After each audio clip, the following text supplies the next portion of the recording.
Chapter 1. When in Xianxia 2020. 5. 30 QQ First Reading. Miss Xianxia, how are you going to take responsibility for me? In the dimly lit room, when Xianxia woke up, she heard a low and teasing male voice. Her brain was dizzy, and she narrowed her eyes to look around. It was probably a hotel suite. She was curled up on the bed, and the man was sitting on the sofa not far away. Xianxia could only vaguely make out the other person's silhouette. He was a young man with a black shirt slightly open and long legs that were crossed. His slender fingers held a cigarette, and the scarlet flame flickered, illuminating half of his collarbone and clear Adam's apple. But she couldn't see his face clearly. Xianxia quickly calmed down, and her tone was calm and polite. "Send me your account number, thank you." The room was eerily silent for a few seconds. The man's chuckle was full of sarcasm. "Hush money? If I sleep with you a few more times, won't I become rich?" Bang, bang, bang. The sound of the door being slammed sounded, accompanied by a sharp female voice. "It's here. I saw Xianxia, that little B***tis, enter brother's room with my own eyes." When she heard this familiar but distant voice, Xianxia was dazed for a moment. She rolled off the bed and walked to the man. "Account number," she said coldly. The man clicked his tongue, and his thin lips curled into a playful smile. How could a person become a completely different person in just a few minutes? Xianxia was too lazy to talk nonsense with him, and she gave him a string of numbers. "If you want to talk about conditions, you can call this number." Her voice was originally soft, but now it was tinged with a touch of hoarseness, and unexpectedly, it made people's bones go soft. Excuse me. She pulled open the curtains, and the man, who didn't have time to turn sideways, was covered by the curtain. It was a rainy night outside the window, and the humid air hit her face. There was no flying sword or interstellar spaceship. It was an ordinary world, and it was also the world that Xianxia had lived in for 20 years. She was finally back. There was a touch of loss in her heart, but it was quickly replaced by stability and steadiness. The world was different, but the skills she had learned were still there. The fair and delicate girl held onto the balcony railing and nimbly disappeared into the darkness. The man who just happened to get up saw this scene, and his eyebrows twitched. If he remembered correctly, this was the 6th floor? Meanwhile, the door was opened with a universal room card, and a group of people occupied the room. The leader was a slightly plump girl. She had just received news that Xianxia had seduced the little idol she had been chasing recently. She turned on the main battery and said fiercely, "Shoot! Shoot for me! Xianxia, haven't you gone crazy from wanting to be famous? I'll send you to tomorrow's headlines. Brother, quickly cover your face so that it doesn't get you." The moment the room became bright again, everyone saw the slender and lazy figure in the room. Sure Indy? The man stood in front of the window and didn't even look back. He put out the cigarette and said in a slow and cold voice, "Looks like I'm going to make the headlines tomorrow?" No. I made a mistake. I will delete all the photos." The chubby girl was scared to tears by his words. Based on the landmarks on the 1st floor, Xianxia judged that she was at a hot spring resort. Just as she was about to leave, she saw a man with colorful hair screaming. He threw away the umbrella in his hand and ran towards her. "Oh my, did you really ruin that little idol?" Little idol? The man whose face she didn't see clearly just now was an artist? Xianxia thought for 2 seconds and gave an objective evaluation. "I might have succeeded, but I might not have succeeded." The manager's vision darkened. "By the way, hello, who are you?" The manager's vision darkened even more. Chapter 2. Half an hour later, Xianxia finally figured out that this feather duster. Oh no, this man with colorful hair was her manager, Anan. A year ago, she was in a car accident. When she woke up, she was bound to a system. Just like what was written in countless online novels, she began her fast-paced life. Today was the day she ended all her missions and returned to the real world. However, contrary to Xianxia's judgment, her body did not fall into a vegetative state. Instead, it had been possessed by someone for a year. She stood in front of the full-length mirror. The girl in the mirror was excessively thin. She wore a sweet cool girl group's short top and a red checkered skirt, revealing her straight and slender legs and a fair and delicate waist. Her hair was tied into 2 ponytails, and she wore all kinds of gaudy butterfly knots and hair clips. Xianxia, who had transmigrated through countless worlds like a fish in water, looked at the hair clips with a dazed expression that was rarely seen in her life. After removing one of the hair clips, her little face scrunched up in pain. Boo-hoo! Annan was still holding the tissue box and crying. My goodness, you've lost your memory. What should we do? Xianxia pointed at the hair clip. Help me remove it, thank you. Annan did as he was told. He was skillful and he removed it quickly and gently. He had yet to realize that Xianxia used to bully the weak and fear the strong. She was so cowardly in front of the big boss, but she was so domineering in front of him, the driver, and the nanny. In the past, he was used to listening to her, but now, he couldn't help but submit to her. Xianxia asked, How much do I have to pay for the termination of the contract I signed? Annan cried as he removed the hair clips. He could be said to be a multitasking master. My goodness, you have to pay 100 million yuan if you terminate the contract.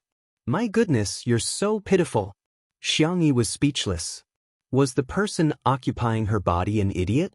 How dare she sign such an unfair contract? Where was her brain? Hadn't she owned it before?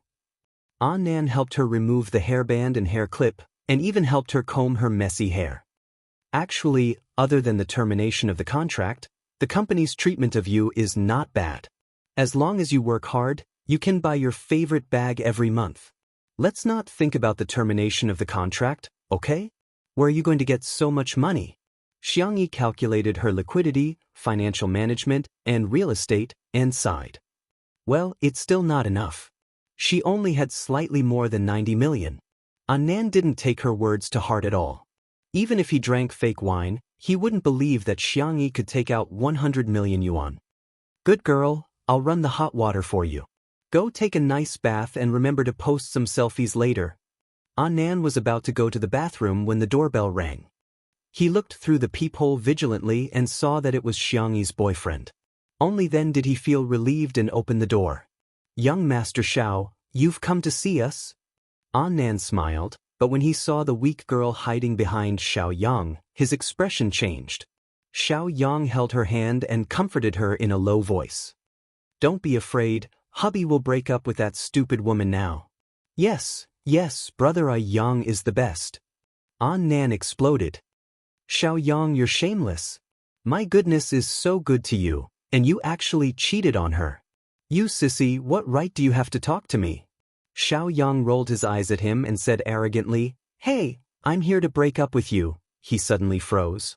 The weak girl followed his gaze and couldn't help but be stunned. Was that stupid woman with the surname Xiang that beautiful? Chapter 3. Under the warm lighting, the girl was still so fair that she seemed to glow. Her long hair was loose and she was wearing a loose apricot knitted sweater. She was casually scrolling through her phone. Hearing the commotion, she raised her eyes and looked over. Xiao Yang, who was terrible at language, could not help but think of 2 adjectives. Her eyebrows were clear and her eyes were bright and her teeth were white. Especially her calm and arrogant temperament, it was simply too attractive. Yang. The weak girl felt uneasy and grabbed Xiao Yang's arm. Only then did Xiao Yang come back to his senses. He remembered how Xianxia had insisted on dating him like a dog. Every time he wanted to break up with her, she would cry and make a fuss.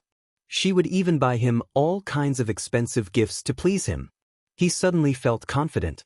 He did not like Xianxia, but the bad habits of men made him enjoy the feeling of Xianxia pestering him. Kuff Xianxia, I'm sorry. I've fallen in love with Ruoruo. I know that you're so kind, you'll definitely give us your blessings, right? His tone was righteous. Xianxia asked, Who are you?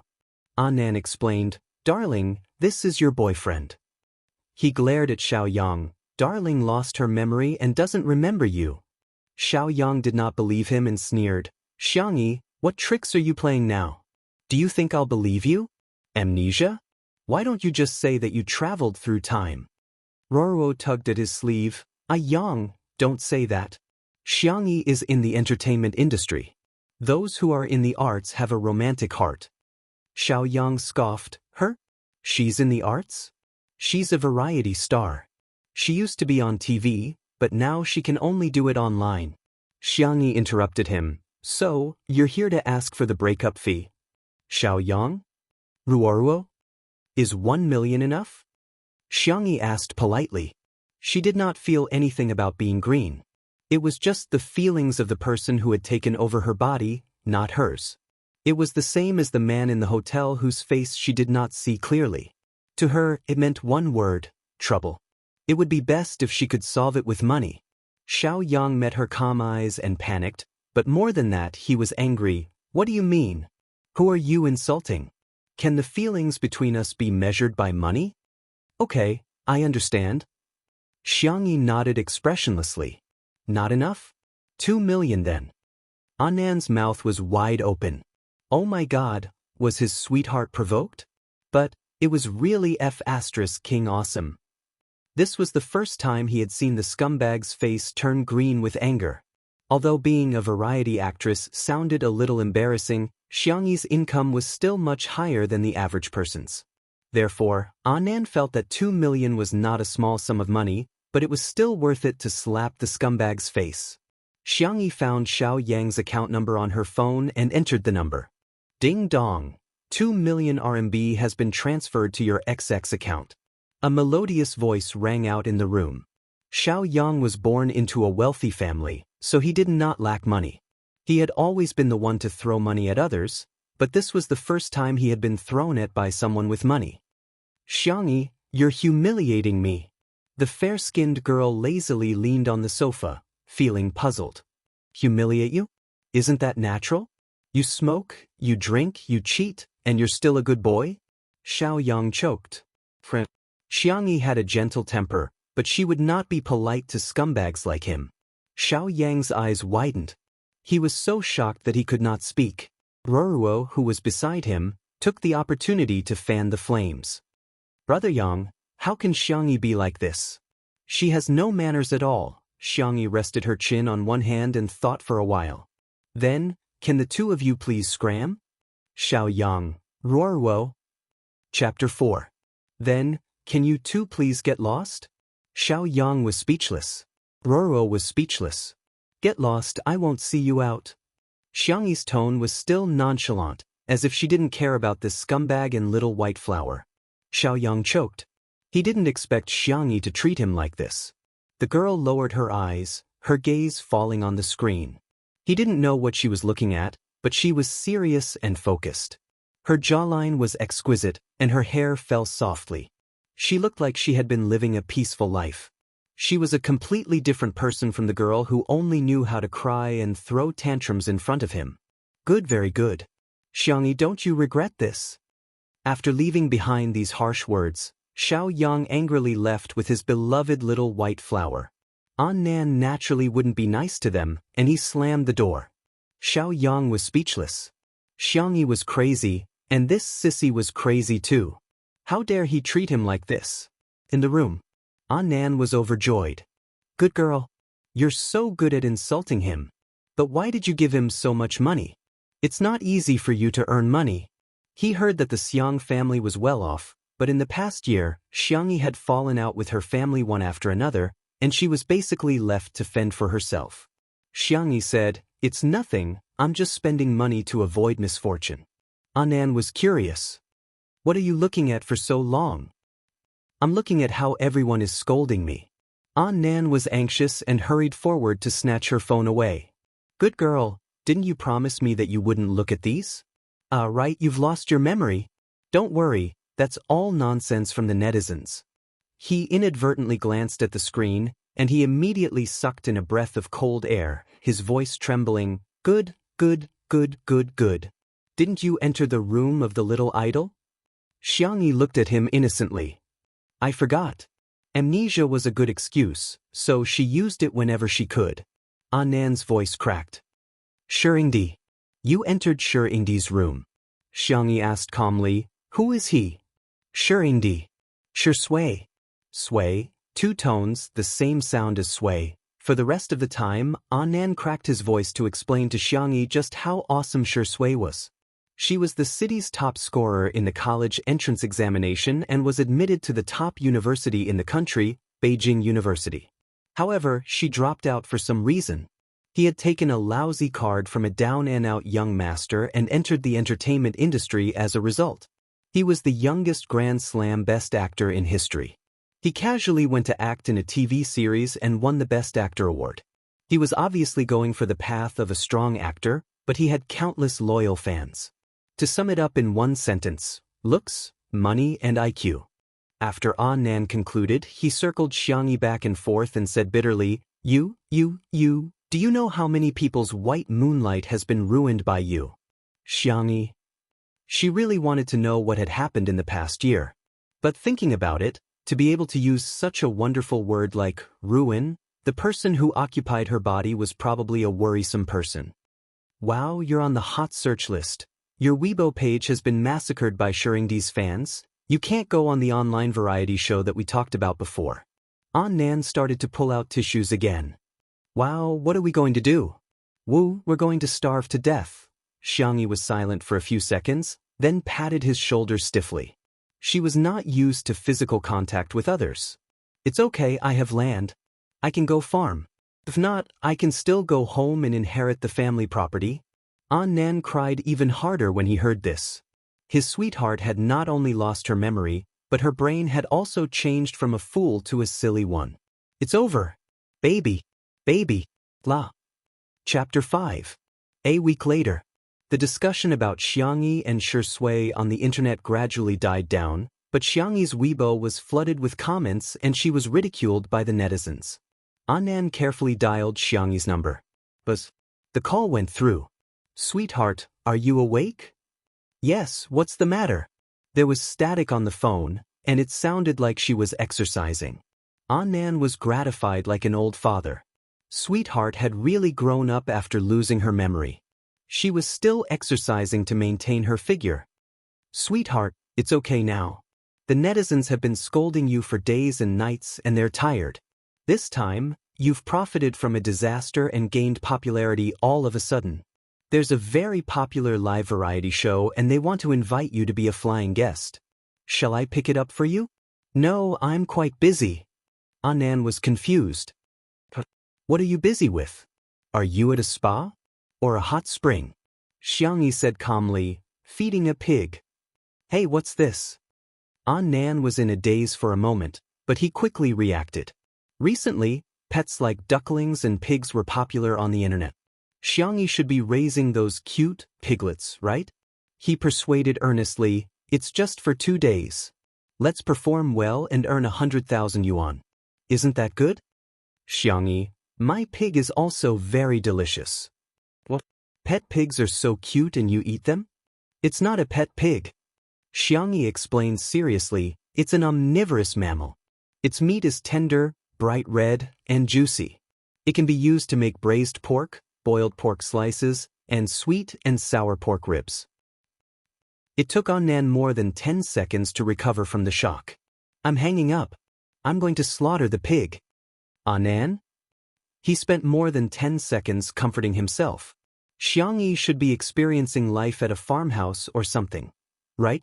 She was a delicate girl who weighed less than 80 kilograms. Could she even hold a butcher's knife, let alone slaughter a pig?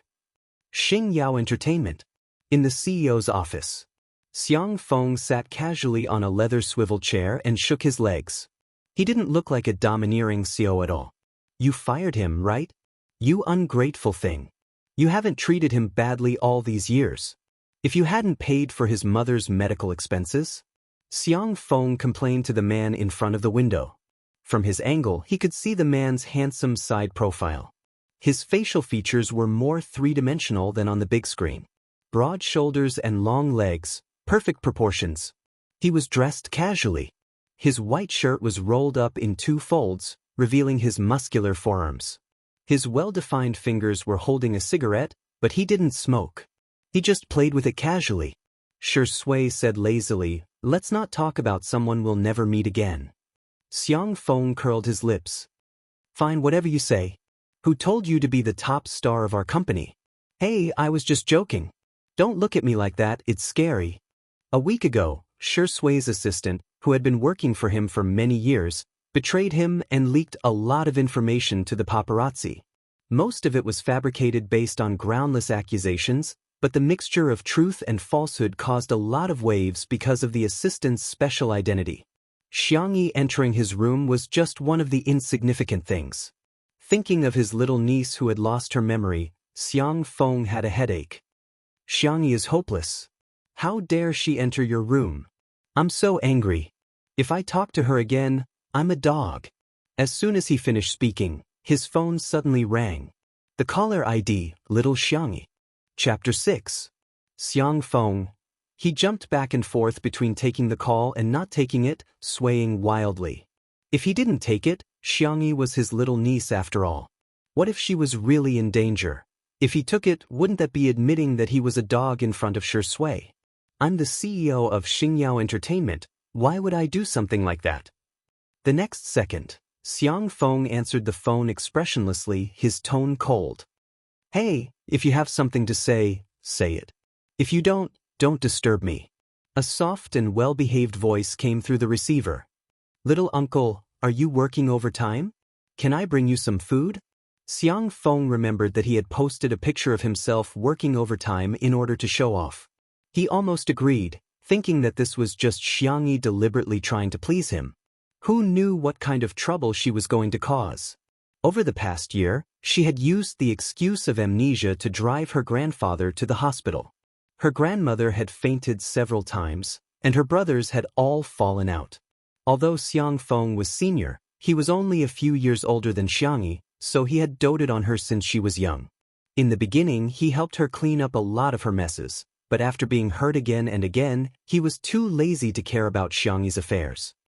No need, our company has overtime meals. Xiang Feng's attitude was cold. He was prepared for Xianxia to mess around with him, but after waiting for a few seconds, Xianxia didn't do anything. Instead, I cooked it myself. Xianxia spoke unhurriedly, sounding like a gentle person with a good temper. Braised meat rice, sweet and sour pork ribs, boiled vegetables, and pumpkin porridge. Huh! Xiang Feng was stunned. Xianxia had been good at cooking since she was young and loved to tinker with all kinds of delicious food. A year ago, she insisted that she had amnesia and even forgotten her cooking skills. Over the past year, Xiang Feng hadn't even seen her boil a pot of hot water, let alone food. Sorry, I forgot to tell you. Little uncle, I've recovered my memory.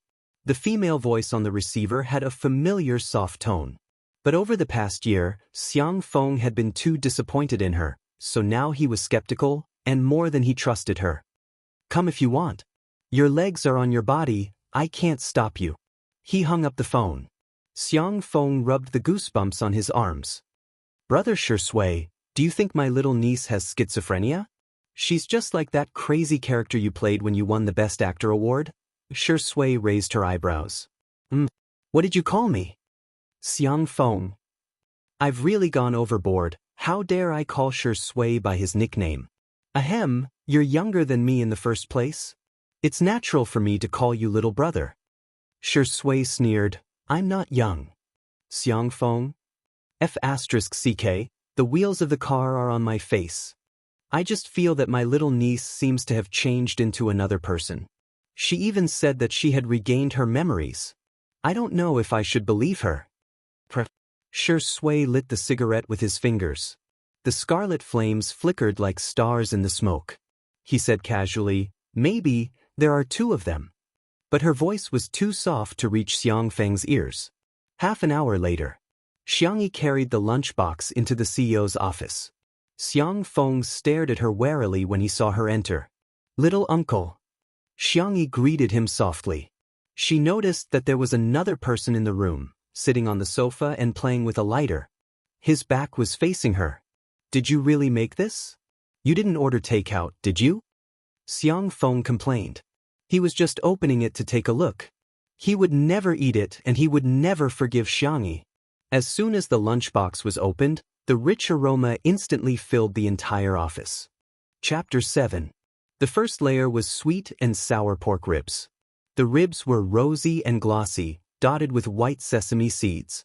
The second layer was boiled vegetables. The green and tender vegetables were delicately arranged, drizzled with shredded ginger, minced garlic, and oyster sauce. The third layer was the main dish, braised pork rice. Fresh pork belly was dipped in water and cut into small cubes. It was slowly stewed in a small casserole. The fat sizzled and bubbled, and the gelatinous pigskin perfectly melted into the broth. The braised egg was divided into two. The yolk was soft and glutinous, and it was accompanied by several carefully marinated pickles. There was also a small bowl filled with pumpkin porridge. The pumpkin was steamed beforehand, stirred into a paste, and added rock sugar and lily. It was cooked into the thick porridge, still emitting steam. Xiang Feng recalled the delicious food his little niece used to make. The delicious taste in his memory merged with the aroma at this moment, and he began to gulp. I'll just have a taste. Let's see if it's takeout or if it's made by you. Xiang Feng found an excuse for himself and picked up a piece of pork rib with his chopsticks. Oh wow, delicious. This was his favorite sweetness. Xiang Feng had a little secret that no one knew, and that was his preference for sweets. He liked sweet and sour pork ribs, sweet and sour fish, and other dishes that were sweeter than normal. After skillfully wrapping the pork ribs, Xiang Feng picked up some vegetables. He intended to relieve the grease, but his eyes widened. How could vegetables taste so good? He had completely forgotten that he had just said, just a taste. His chopsticks moved like the wind, stuffing his cheeks until they were round. Xianxia didn't say anything and just sat across from him with a smile. She would only smile so gently and brightly in front of her family. Xiang Feng coughed awkwardly, but since he had already eaten, he might as well go all the way. He picked up his chopsticks to eat the braised pork rice, but Xianxia handed him a spoon. Here for you. At that moment, Xiang Feng really had the illusion that his little niece had returned. It was as if his little niece had been possessed by something strange for the past year. But it was obvious that his brain wasn't enough to process such complicated things. He scooped up a spoonful of braised pork rice and stuffed it into his mouth. The fatty meat melted in his mouth, while the lean meat was soft and chewy. The thick broth was poured over the rice grains, staining them with a sugar-brown color.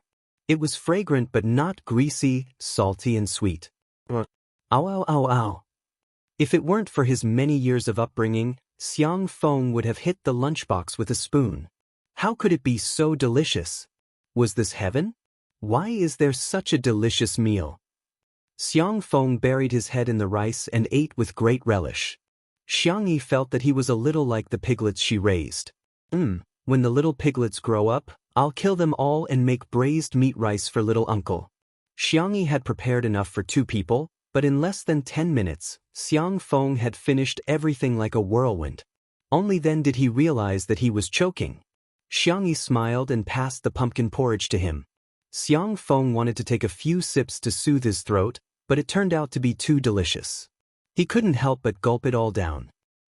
This meal was so delicious. Burp. Xiang Feng rubbed his stomach and slumped against the back of the chair like a satisfied salted fish. Little Xianxia, Uncle forgives you. Xianxia blinked. Little uncle, then do you believe me about regaining my memory? Xiang Feng angrily slapped the armrest. You're my niece. If I don't believe you, who would I believe? A soft laugh seemed to hook onto the tip of his heart, low and flirtatious. Xiang Feng suddenly came to his senses. Shui was still here. He pondered for 2 seconds, then introduced him to Xianxia. This is the man you ruined. Xianxia, very good, it's the beautiful word, ruined again. She glanced sideways and suddenly met a gaze as deep as the sea. After being stunned for a while, Xianxia came back to her senses. The corners of her eyes were moist.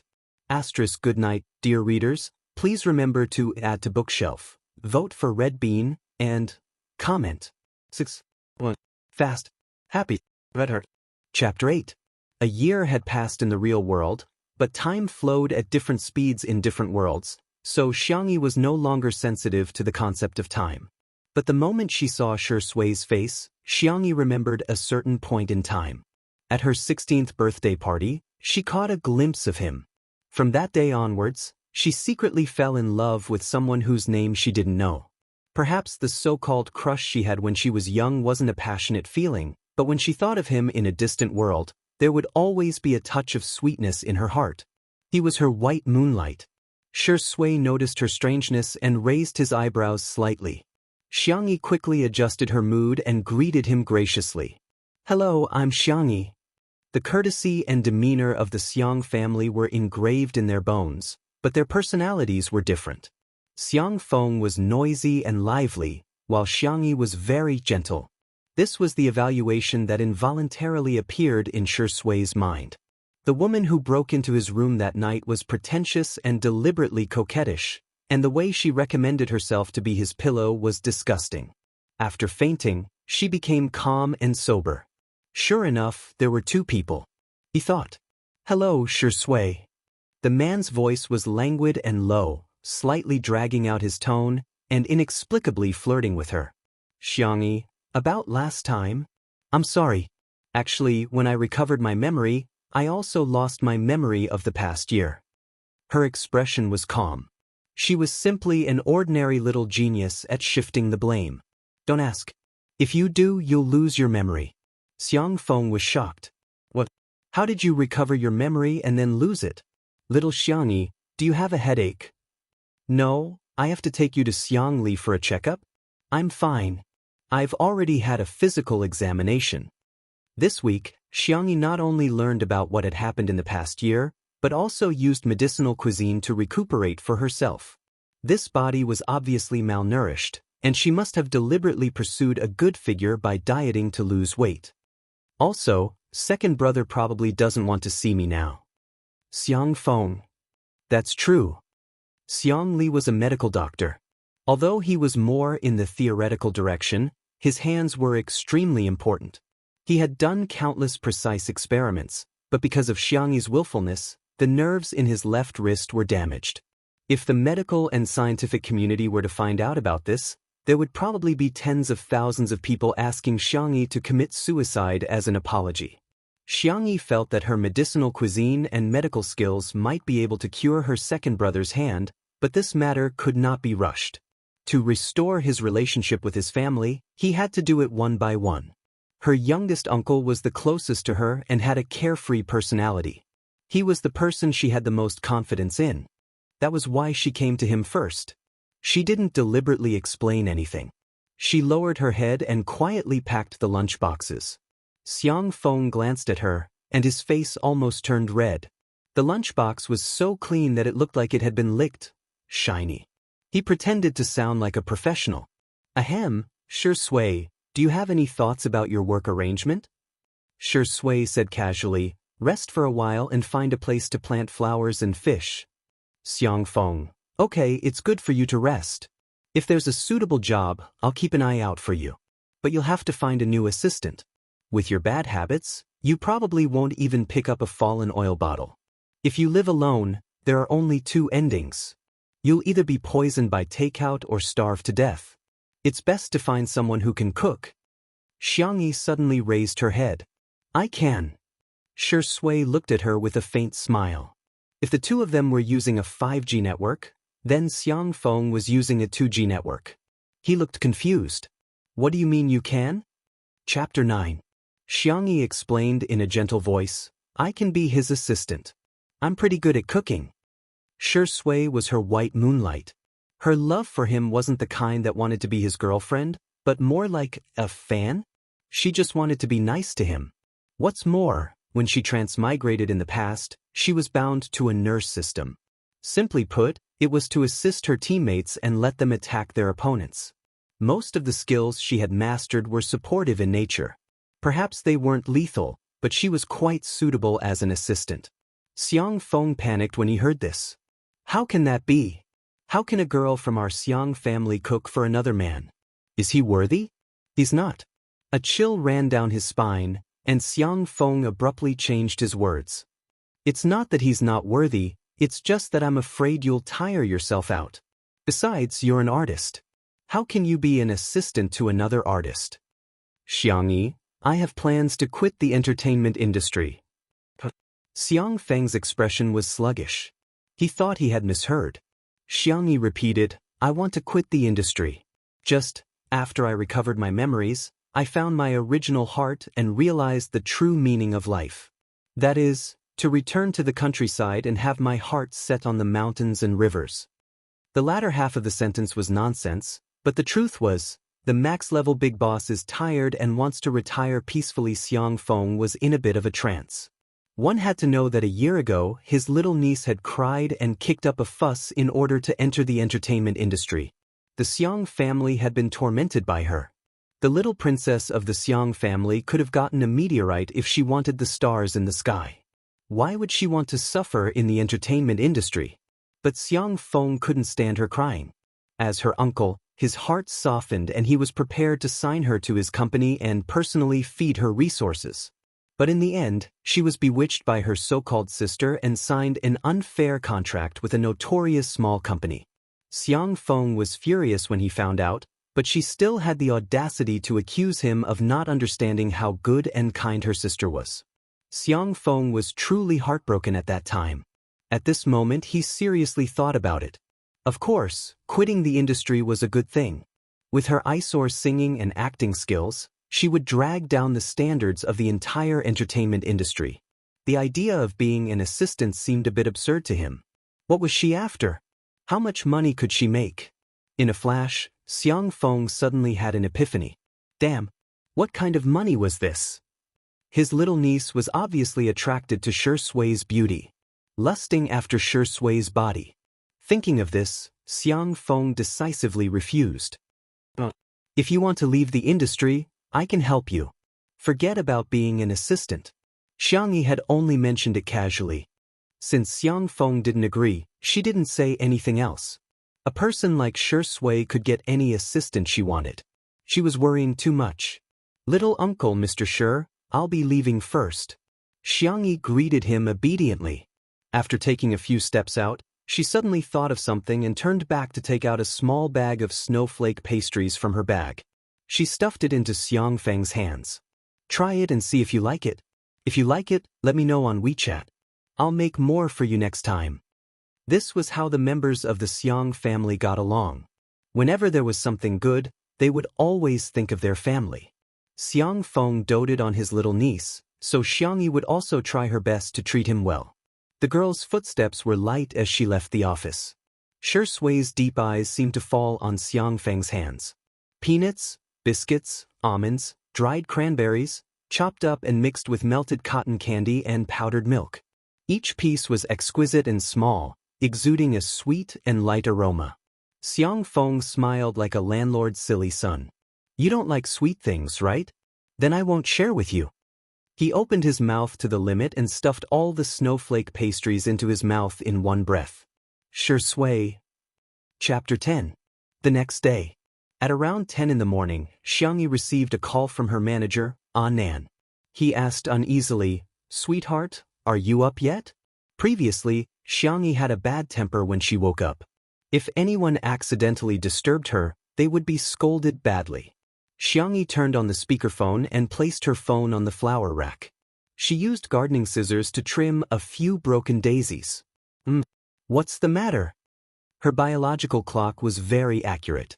No matter where she was, she would wake up at 7 o'clock sharp, unless it was raining or snowing. Nan heaved a sigh of relief and said in a fawning tone, Sweetheart, do you want to reconsider that variety show? After all, you don't have any other jobs and have nothing to do. Xianxia thought for a moment and said, Come to my house. Let's talk face to face. I'll send you the address. After hanging up, Nan was still a little confused.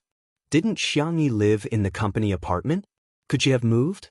An hour later, Nan's eyes widened as he stared at the magnificent black wrought iron gate. There was a Roman-style fountain in front of the European-style villa. The garden? No, it should be called a manor. There were flowers everywhere. The Chinese roses bloomed the best in the late spring season. At a glance, there were at least dozens of varieties, including shrubs and vines. Behind them was a boundless expanse of vegetable fields. Further away, there seemed to be a farm. The door opened automatically. Not far away, Xianxia, who was wearing a white cotton dress and a light-colored straw hat, waved at him.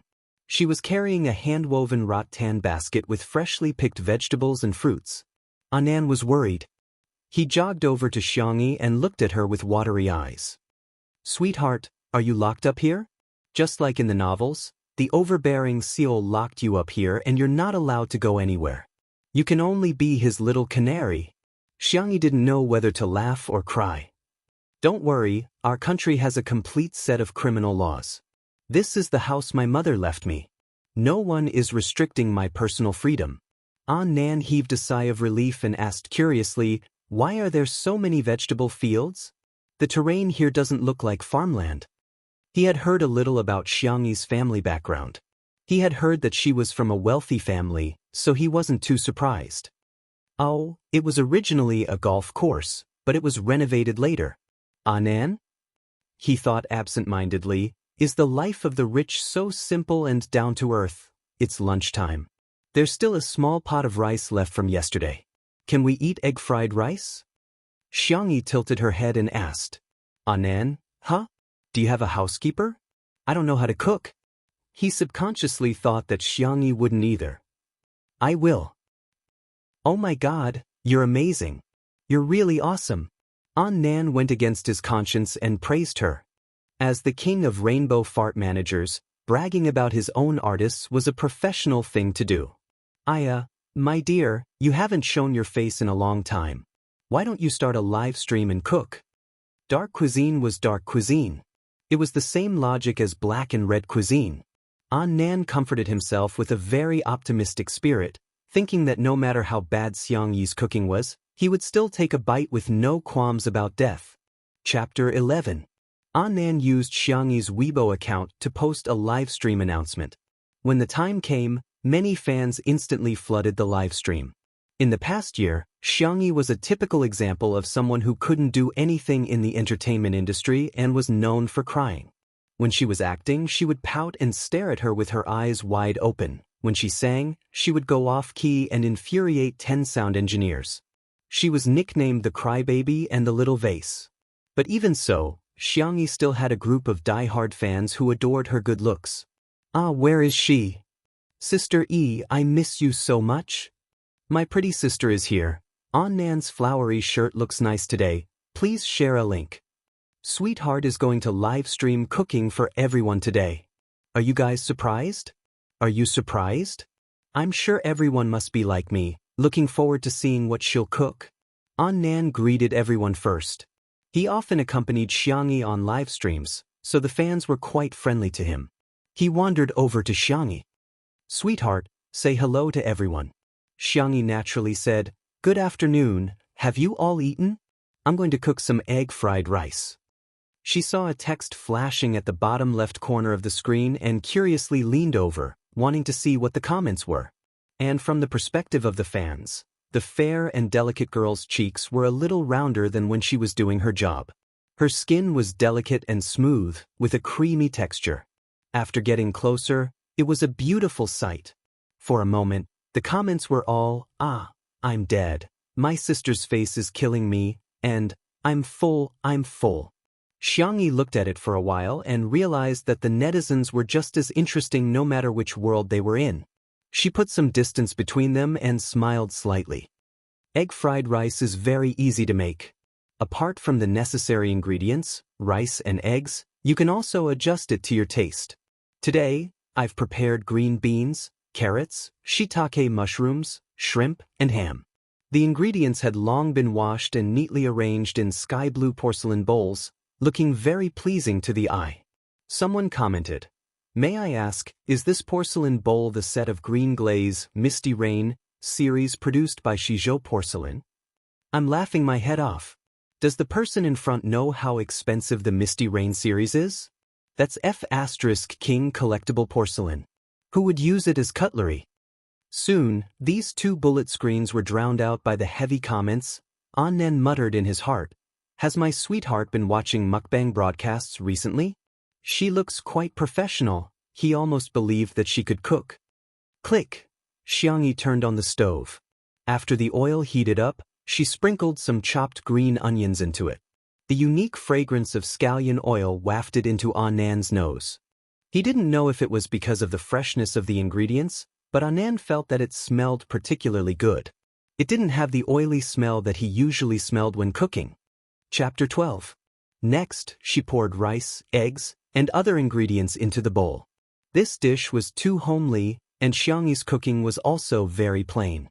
She didn't toss the spoon or anything, but somehow, it made she looked hungry. Nowadays, the live stream industry in China was very developed, and there were even many chefs and famous chefs on the food channel. The dishes they cooked were high-end and exquisite, and their knife skills, heat control, seasoning, and other skills could make people praise them from beginning to end. However, something was still missing. Many netizens in front of the screen couldn't help but salivate. Damn, I'm so hungry just looking at this rice. It must be delicious. It's full of my favorite food. Boo-hoo, why does our pretty sister look so good when she's cooking? Nan had been paying attention to the comments and was having a good time, but he didn't expect the anti-fans to arrive so late. It's just fried rice, what are you all bragging about? You must have turned on your beauty filters. How can a kitchen in real life be so clean? Maggot, she's starting to jump around again. Please have some self-respect, okay? You're not worthy of our Shurindi. Tell everyone how to boycott the Vase Fairy and report all her endorsements and brands. Don't ask why. Trash endorsements are naturally trash products. Make her pay for the breach of contract until she goes bankrupt. Annan's face became more and more sullen. He wasn't a capable manager and couldn't get any top-notch resources, but every brand and promotion advertisement that Xianxia accepted had been carefully selected. The quality, reputation, and cost-performance ratio were all guaranteed. Seeing his artists being criticized so badly, he wished he could hold his keyboard and flame them for 3 days and 3 nights. When his anger reached its peak, a gentle and clear voice sounded. Wash your hands, it's time to eat. She's done? So fast? Nan froze and looked at her. The girl was scooping rice, and the wooden spatula made her slender and beautiful fingers look as white as milk. The rice was soft and golden, and there were red shrimp, green beans, orange carrots. The bright and warm colors mixed with the fragrance of the rice. It was a dish that couldn't be more homely, but it was extremely impactful. Gulp. Nan swallowed his saliva. You eat first. I'll make seaweed soup, Xianxia said and continued to busy herself. Nan wanted to say that he would wait for her to eat together, but his stomach inexplicably rumbled nonstop. He comforted himself. It's not that I'm greedy, it's this bowl of rice that seduced me first. He leaned his phone against the shelf next to him, just enough to take a picture of him and Xianxia. Nan was not particular about it. He took the rice and started eating in the kitchen. The moment the rice entered his mouth, the netizens in front of the screen realized that the screen had stopped moving. Is the internet lagging? They tapped on the screen and found that everything was normal. After a full 10 seconds, Nan, who had maintained a state of stillness, finally returned to normal. His voice was unexpectedly tinged with a sobbing tone. F***CK. What kind of delicacy is this? Chapter 13. Nan never thought that a simple bowl of egg-fried rice could be so delicious. He had been watching the entire process of Xianxi's cooking. She didn't add any seasonings like MSG or chicken powder, but the rice was still incredibly fresh. The rice was soft and chewy. He scooped a big mouthful of rice into his mouth. The rich variety of ingredients created a sense of deliciousness and bliss. After Nan lamented that sentence, he couldn't be bothered to interact with the netizens as he buried his head in his food like a heartless eating machine. He ate more happily than the food bloggers. Since it was lunchtime, many netizens couldn't help but click on the blue or yellow apps to search for fried rice and place orders. Boo-hoo, I'm hungry. I miss Granny's egg-fried rice. She always puts a lot of shrimps in it. Heh, it's obvious that she's just putting on a show. It's just egg-fried rice, how delicious can it be? The manager is too pretentious. I hate sissy men the most. It's so delicious that they cry. Is it that exaggerated? Disgusting. A certain vase fairy can't get any more attention. Is she trying to create a gourmet persona now? TSK, she doesn't even know how to toss a wok and toss a ladle. If she doesn't fail, I'm going to eat *T live. The bullet screen was instantly filled with arguments. The seaweed and egg soup was soon ready. Xianxia scooped a bowl for Annan. Annan looked embarrassed. The soup was supposed to go with his rice, but he had already finished his rice. Xianxia didn't have a big appetite. Recently, she had been deliberately eating more in order to gain some weight. She was 165 meters tall, and her body was less than 40 kilograms. She looked beautiful on camera, but in reality, she was so thin that she was a little out of shape. Her body was so weak that even tossing a ladle felt tiring. She generously shared half a bowl of rice with Annan, which moved him to tears. Good girl, I want to be your manager for the rest of your life. I'll accompany you through all obstacles, conquer the world, and reach the peak with you. Xianxia was speechless. That's not necessary. I just want to sleep in the fields. Meanwhile, at the headquarters of Muyao's satellite TV, I was the one who prepared the variety show, Heartbeat, first. Why should someone else film it? I refuse to accept this. Li Jinyu was a director and scriptwriter in the variety team. His performance and ability had always been outstanding. In the early years, the few programs he did had good ratings, but as time passed, the programs slowly became outdated and had now been discontinued. Heartbeat was an idea that he had painstakingly come up with.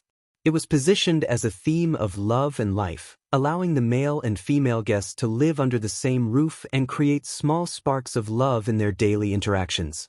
But when he submitted the proposal, all he got was a cold notice. The station wanted to give the show to another director, Chen. Li Jinyu argued for a long time, but the boss in front of him, who had a receding hairline, kept evading him.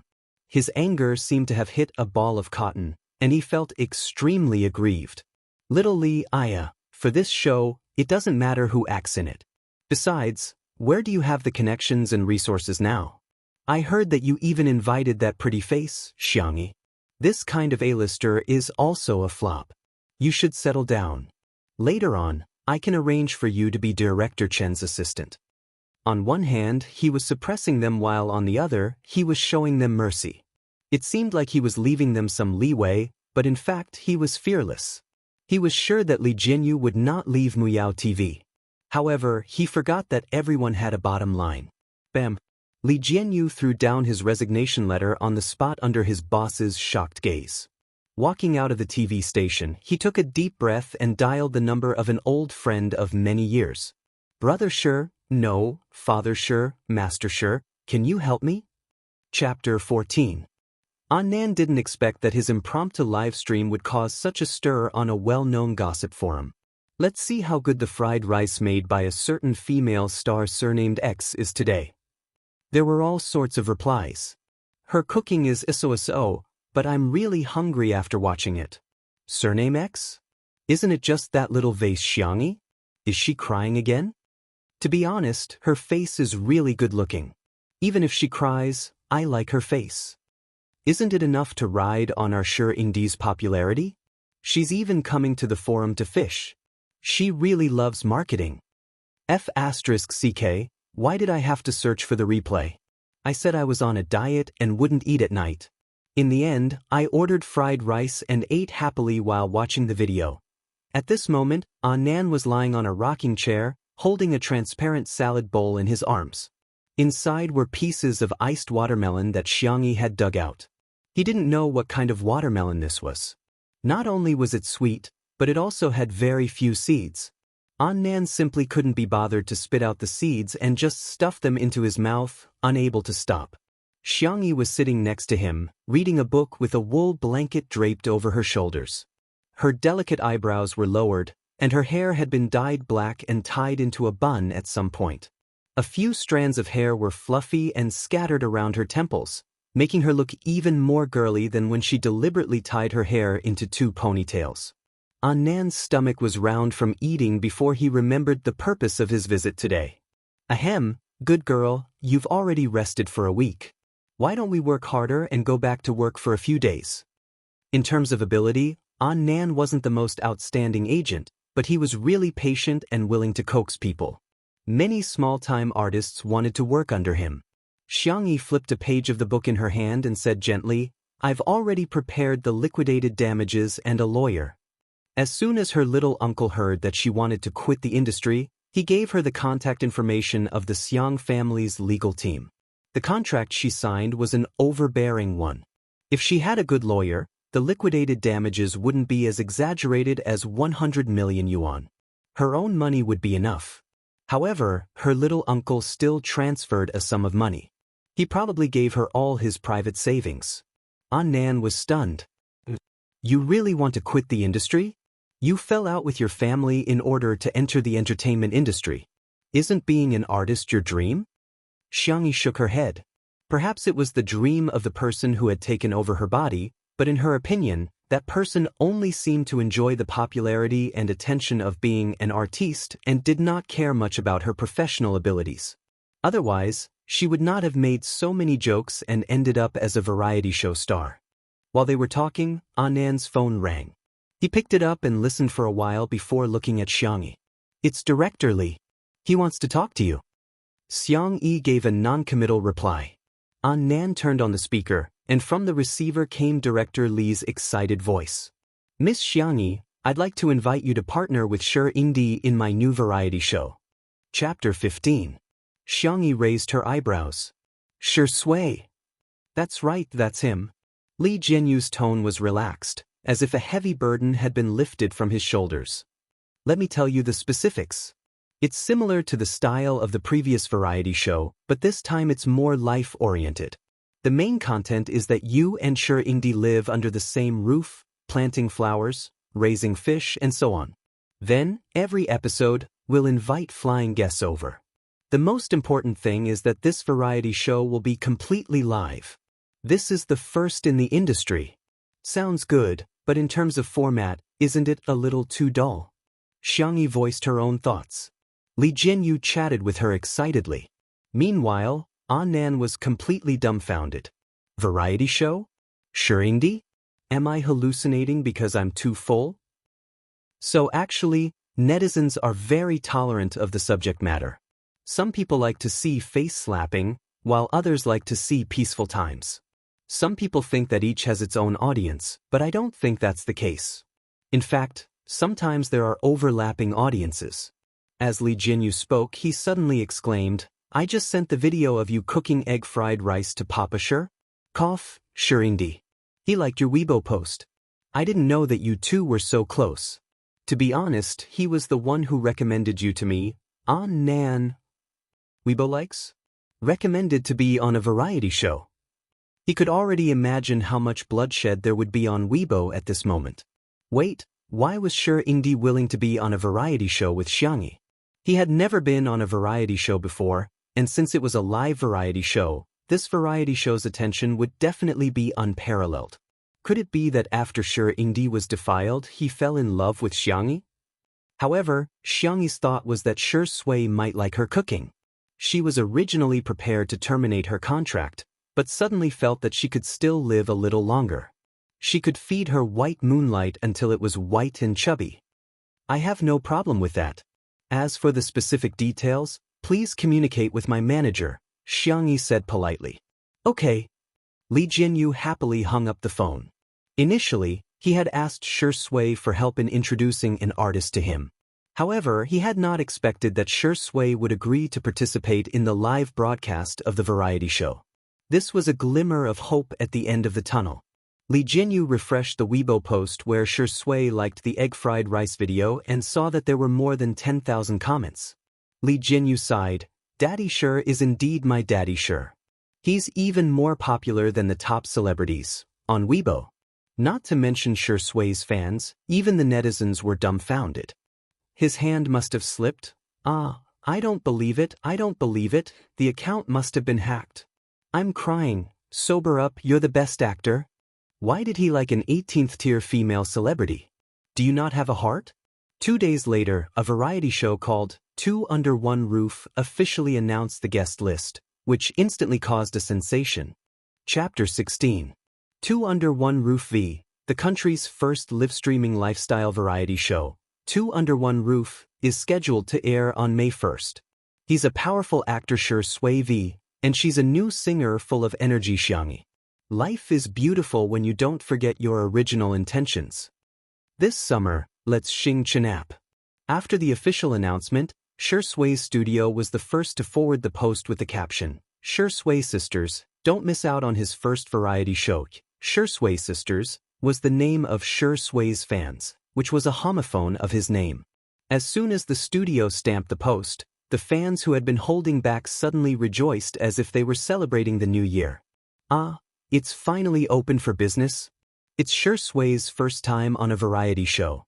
I'm going crazy. I can hear the sound of geese within a 500-meter radius. It's a live stream. It's a live stream.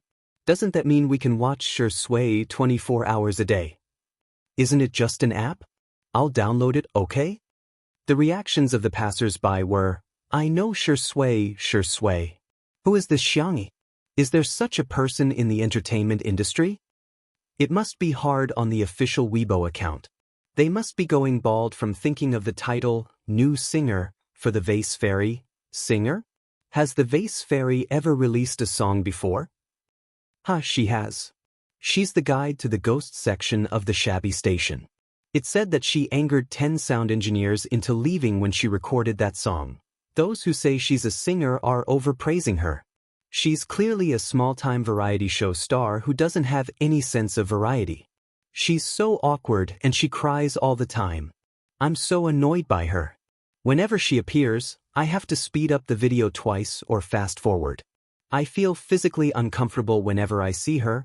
All of a sudden, the popularity of Two Under One Roof rose steadily even before it started airing, and it was listed as one of the most searched terms. Hashtag Sway's variety show, hashtag Sway's business, hashtag what the hell is the Vase Fairy hashtag, at the Xiang residence. Xianxia received a WeChat message from Nan, asking her to forward the official Weibo post. She took a sip of the medicinal cuisine without a change in her expression, and then opened the app. She didn't use Weibo much, so it took her a while. Xianxia, be there or be square. Many people had been keeping an eye on her. When they saw her post on Weibo, they immediately rushed over. That's it? He's so cold, he doesn't even need to send an expression. Is he trying to act like a big shot? Blurg, you want to see our brother? Are you worthy? Take Sway away but don't ask him out. Our Sway and this person are just partners, don't cue us. Someone, please conduct yourself with dignity. Even if you want to create hype, you have to follow the rules. If you want to ride on our Indies popularity, you can kneel down now. In-depth analysis of the Vase Fairy's intention of not leaving until we meet. 1.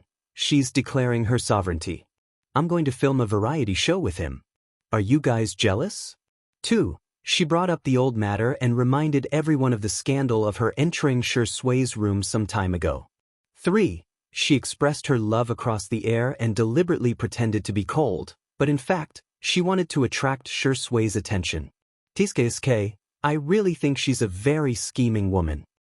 Xianxia casually glanced at the comments and tossed her phone aside. She had always been someone who didn't care about what others thought. She didn't take it to heart when others mocked and talked about her because of the words and actions of the person who had occupied her body in the past year. Life was to be lived for oneself, not for others to see. Just as the netizens were mocking Xianxia, the fans realized that the number of people Sway's followers had increased from 0 to 1. Who's the first person Sway follows on Weibo? Countless people excitedly opened the post, only to be blinded by the words, Xianxia. Chapter 17. Xianxia? Vase Fairy? The fans refused to believe it. They closed the page and reopened it. *CK. Indi had really followed Xianxia. Ever since Sway joined Weibo, he had rarely interacted with his fans and didn't even advertise much. Apart from promoting movies when they were released, Weibo was barren. Yet, the first person he followed on Weibo was Xianxia, an 18th-tier actress. You there? Brother, did your account get hacked? I don't believe it. The last, was a slip of the hand. This time, it must be the same. To be honest, Sway Zai isn't going to be an idol. He's not young anymore. His mother fans still hope that he can find a good home, but at least find someone of equal social status. I'm so angry that I'm about to cry.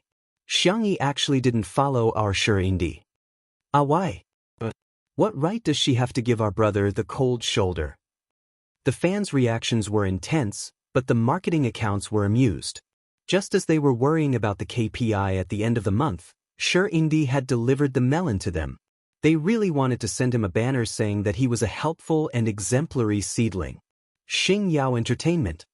F***CK, why are you following my little niece? The netizens are getting the wrong idea. They think you like her. Xiang Feng's voice could be heard from the office.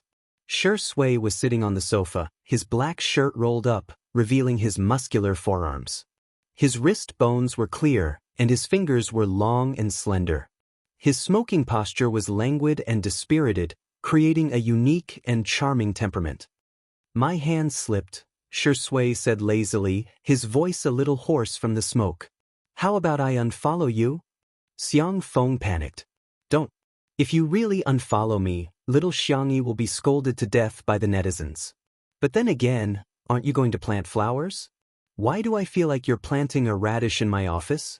Shui's contract with the company gave him a lot of freedom. He also had his own studio. In short, he could act in movies whenever he wanted. If he didn't want to act, he could take a break for a year or so. However, in Xiang Feng's impression, Shui was still quite a model worker. He didn't care about being pretentious. As long as the script was good enough, he was willing to act in a TV series. He also didn't care about the position. It didn't matter if he was a supporting actor. He would even help his agency nurture newcomers. Xiang Feng felt that he was really burning incense to thank the heavens for signing him. In the past, the two of them could only see each other once a month. But recently, for some reason, they could see each other every day. Shui said, "It's quiet here." Is that so? Xiang Feng was skeptical. His phone vibrated. He looked down and said cheerfully, "Hee, little Xianxia is bringing me lunch again. She said that today's menu is spicy chicken, honey chicken wings, and shrimp egg custard." Shui calmly put out his cigarette. However, he heard Xiang Feng say, "Okay, then I won't send you off. Go eat in the company cafeteria." Shui? Chapter 18. Shui raised her eyebrows. "What did you say?" "Say it again." Xiang Feng said confidently, "Xianxia is my niece. She brought me food, so of course it's for me to eat. We're brothers, so don't even think about taking away a grain of rice from me." In the Xiang family, every time little Xianxia cooked, he had to fight with the group of sister-obsessed people for food. If he was a little slower, he wouldn't even get to lick the plate. Now that he finally had the chance to eat alone, Xiang Feng wasn't stupid. He wasn't going to share it with Shui. Just then, the secretary knocked on the door and came in. She placed a lunchbox on Xiang Feng's table and respectfully said, "Mr. Xiang, this is from the Xiang family's driver." Xiang Feng happily opened it. There were 3 home-cooked dishes, a purple rice mixed grain rice, and a small pudding. It was creamy white and smooth and was bouncy with a spoon. Xiang Feng, must be the happiest man in the world. "Mr. Shi, this is for you." Only then did Xiang Feng notice that the secretary was holding a lunchbox that was obviously twice the size of the usual one. She placed it in front of Shui. His niece brought food to Shui too? Shui lazily thanked her. After the secretary left, her ears were obviously red. This man's actions were really too good. Opening the lunchbox, Shui's eyes lit up with a smile. The handsome and gentle man was now like a child showing off a toy, slowly taking out the lunchbox. In addition to the same spicy chicken, honey chicken wings, and shrimp egg custard as Xiang Feng's, there was also a spicy pickled fish and mushroom soup. And the portions were all more than Xiang Feng's. There were even 4 small puddings. For Xiang Feng's heart instantly shattered into pieces. Why do you have more food than me, what? Xiang Feng felt wronged, but Shui's gaze swept over each dish in turn. Sour, sweet, spicy, and fresh, everything was there. There was even a sticky note with the ingredients and seasonings used in each dish. She asked him to read it carefully to prevent allergies. Her handwriting was clear and elegant, with a natural strength of character, but it also revealed inadvertent gentleness. Shui's thin lips curved upward and he picked up his chopsticks to taste. And so, Xiang Feng watched helplessly as a certain best actor, whose table manners were usually impeccable, picked up food faster and faster each time, although he wasn't wolfing down the food in an exaggerated manner. From his speed and demeanor, one could tell that he was very satisfied. Xiang Feng hurriedly finished his food and tiptoed to his side, ready to scrounge up a little pudding to eat. Shui took away the kitty box containing the pudding at lightning speed. Xiang Feng howled, "You have 4. You can't finish it, so what's wrong with sharing one with me? Are we still brothers?" Shui's expression did not change. He returned the words that Xiang Xiaoyan had said to him just now. "We're brothers." "Xiang Feng, I'll put it in the fridge and eat it next time." Shui paused and smiled. "After all, I have 4 puddings and you only have 1. Xiang Feng, 10,000 arrows pierced his heart and all his hopes turned to dust. That was it. Chapter 19. Miao TV. The director's angry voice came from the conference room. "What are you guys doing? Why did such an outstanding talent like Li Jinyu resign? Why did he change the variety show proposal he submitted to another director?" The others looked at each other but did not dare to say anything. Everyone knew what was going on. It was nothing more than a factional dispute in the station.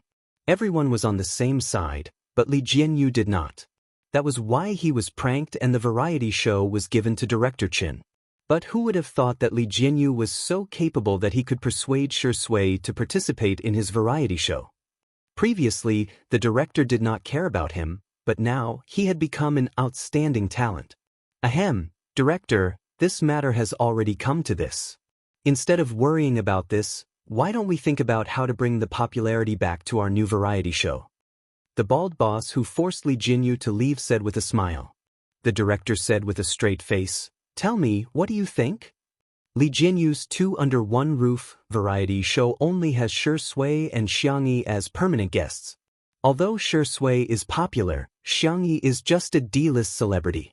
In addition, I've investigated and found that the guests they've contacted so far are all 2nd and 3rd tier celebrities and some old artists. Get to the point. Okay. The man wiped the cold sweat off his forehead and sped up. "Our heartbeat can be compared to their new variety show. Isn't it just a live variety show? We can do it too. And we can do it before they do. In addition, our guest resources are also richer than theirs. We can invite some popular idols or artists who are highly talked about.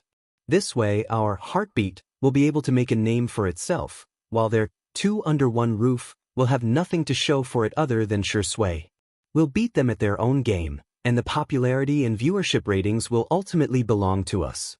Director Chen echoed, "Yeah, they're just a small-scale variety show. How can it compare to our variety show produced by our satellite TV? We can adopt a live broadcast model and use the material to edit it into a full-length film and broadcast it on the weekend during prime time. We can ride on the momentum of the live variety show and take advantage of it." The deputy director was a strong career woman. She was dressed in an exquisite and professional suit. She frowned. That's not very appropriate. They were the ones who suggested the live broadcast variety show. The bald man retorted, "So what? Don't tell me that if others eat, the rest of us can't eat?" The deputy station head sneered, "You're more like a beggar." "Hey, you've gone too far. That's a personal attack." Seeing that both parties were about to quarrel, the station head said in a low voice, "That's enough. Let's do as we discussed. The station will give you a green light. You must get the variety show Heartbeat out as soon as possible." Miao TV was known for its wealth and efficiency. In less than 3 days, it had already made an official announcement on Weibo. "Heartbeat V. In that second of Heartbeat, I will only smile for you." The new live streaming variety show, Heartbeat, will set sail on Miao TV on April 30th. Welcome almighty idol Jiang Chen, shiny lead singer Qin Wanyan, young actor Fu Jin, gymnastics contestant Yu Miao Miao to join our sweet little house. A pair of mystery guests will appear in every episode. If you repost this Weibo now, you can participate in the lucky draw and get a chance to visit the sweet little house in person. Chapter 20. Muyao TV had a professional marketing department with rich experience in new media operations. They had even organized an interactive lucky draw event. The 4 contestants in the official announcement were the hottest celebrities in the circle. Just a few minutes after the announcement, the comments had already exploded. Ah! Screaming at the top of my lungs. Jiangchen Jiangchen Jiangchen. Hubby hubby hubby. Xianxia pretty sister, please get to know her. Her representative works, Summer Stars, and Heart, are beautiful and sweet, don't miss them. Sob sob sob. Fu Jian's role as the crown prince is hard to appease. My brother is participating in a variety show, so take care of yourself. The light of gymnastics you meow meow. Nation's sister you meow meow. Vitality girl you meow meow. Please keep your eyes on the April 30th episode of Heartbeat. The fans of the 4 websites collectively took action, controlling the comments, tagging, reposting, and promoting. With Muyao TV adding fuel to the fire, it instantly became a hot search. At the Xiang residence. Phew! Nan wiped the sweat off his head and continued to clean the pigsty. Ever since he ate Xiangyi's egg fried rice, Nan had been running to the Xiang residence every day. He claimed that he was there to talk about work, but in fact, he would do anything for food. He had initially resisted when Xiangyi asked him to clean the pigsty, but when he heard her say that the pork chops were tender and tasty, Nan smiled sweetly at the group of chubby piglets. After taking care of the piglets' hygiene, Nan, who was a heavy cell phone addict, logged onto Weibo and was immediately stunned by the overwhelming publicity of Heartbeat. How can they be so shameless? Not far away, Xiangyi was tending to a row of newly raised strawberry sprouts. The leaves were lush, and her fingers were white as she carefully trimmed the leaves. It seemed that no matter what happened, she could remain calm. Hearing Annan's curses, she looked up in confusion. What's wrong? Annan told her about Muyao TV's manipulation in a few words. He was so angry that his colorful hair stood up. Not only are they doing a live variety show, they're even broadcasting it a day before us. Aren't they deliberately trying to scam us? Moreover, the audience generally didn't think so much and would have a preconceived impression. At that time, everyone might even think that 2 Under One Roof was trying to scam. Xiangyi nodded and asked, "Are you hungry? Do you want more food?" "Yeah, I'm a little hungry," Annan blurted out subconsciously. When he reacted, he stomped his feet anxiously. "What time is it now? Why are you still thinking about food?" Xiangyi looked innocent. "But eating is a very important thing." She smiled. "Do you want to eat pork ribs? The soup is very fragrant." Annan swallowed his saliva and was about to agree when his phone buzzed and vibrated. He looked down and his pupils instantly shook. "Oh my God, it's over, it's over. We're really done for this time." On Weibo, a marketing account revealed that the filming location of 2 Under One Roof had been exposed in advance, and a large number of Swordplay's fans had gathered nearby, which had affected the normal filming. In other words, the variety show couldn't go according to plan. As a result, 2 Under One Roof didn't even have the possibility of airing on time, let alone earlier than Heartbeat. Just as director Li Jinyu was so worried that his hair was falling out, Xiangyi's agent, Annan, gave him a video call. The call was connected. The first thing that entered Li Jinyu's ears was a very loud slurping and gulping sound. Then, there was a satisfied burp. Li Jinyu was speechless. Is it even human to perform a mukbang broadcast for a director who's about to go bald from worry? Chapter 21. Director Lee. Annan's voice was cheerful. "Come and drink some pork ribs." Cough, "Pork rib soup without pork ribs?" "I'm waiting for you." Li Jinyu said helplessly, "I don't have time, Mr. Annan. Please don't disturb me." This little colorful hair has no sense of propriety. They don't even have a venue for the live broadcast of the variety show. At such a critical moment, how can I be in the mood to eat? On the screen, half of the girl's delicate and fair face appeared. Her voice was soft and calm. "Director Lee, you don't look so good. Have you had lunch?" Why do this manager and artist only know how to eat? However, he knew that the two of them were being kind. He rubbed his eyebrows tiredly. I'll just order takeout or eat instant noodles later. I have to find a way to settle the venue and see if there are any suitable places in the countryside. Xianxia, Two Under One Roof is a lifestyle show, right? That's right. Li Jianyu was puzzled. What's wrong? Xianxia continued, you need enough space to grow flowers, vegetables, fish, and cook, right? Li Jianyu, well, these farming elements are actually very popular. Nowadays, not to mention young people in the city, even young people in the countryside may not necessarily have farmed before. Speaking of which, why are you asking this? Xianxia, who said that farming has to be done in the countryside? Xianxia pointed to the back of the villa and said the words of the richest woman in her softest voice. My house has fields, ponds, and farms. Come and film at my house. Li Jianyu stared at the boundless vegetable field and the shadowy farm in a daze. He deeply and vividly understood what it meant to turn the tables around and survive in a hopeless situation. In just a few days, Heartbeat became popular before it even started airing. It was far more popular and discussed than Two Under One Roof. Miao TV was overjoyed. It would only start broadcasting tomorrow, but everyone seemed to have locked in the quarterly bonus in advance. Director Chen, who was in charge of filming, was even more proud. Every day, he walked to the headquarters as if he was walking on the wind. Good morning, Director Chen. Good morning, Director Chen. Director Chen is so handsome today.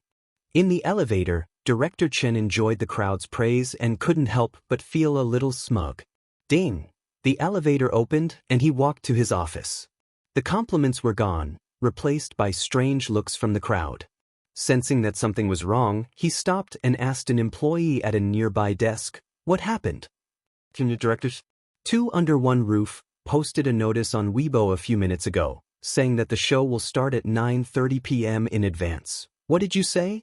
This is impossible. How could a variety show without a venue be broadcasted? It should be true. I just saw Ingdi repost it. Director Chen snatched his phone, and the screen happened to stop at Weibo. Shui, repost Weibo. Two Under One Roof v. Two Under One Roof will have its first test broadcast at 9:30 a.m. today. Don't miss it. Beep beep, put on your seatbelt and set off with our Shui Ingdi. Today was Saturday. As soon as the official Weibo released the link to the live streaming room, the number of viewers had already exceeded 10,000. Director Chen glanced at the time with an ugly expression. It was April 29th, 9:27 a.m. No, Heartbeat hasn't been broadcasted yet, so why is Two Under One Roof being broadcasted in advance? How dare they? How can they do this?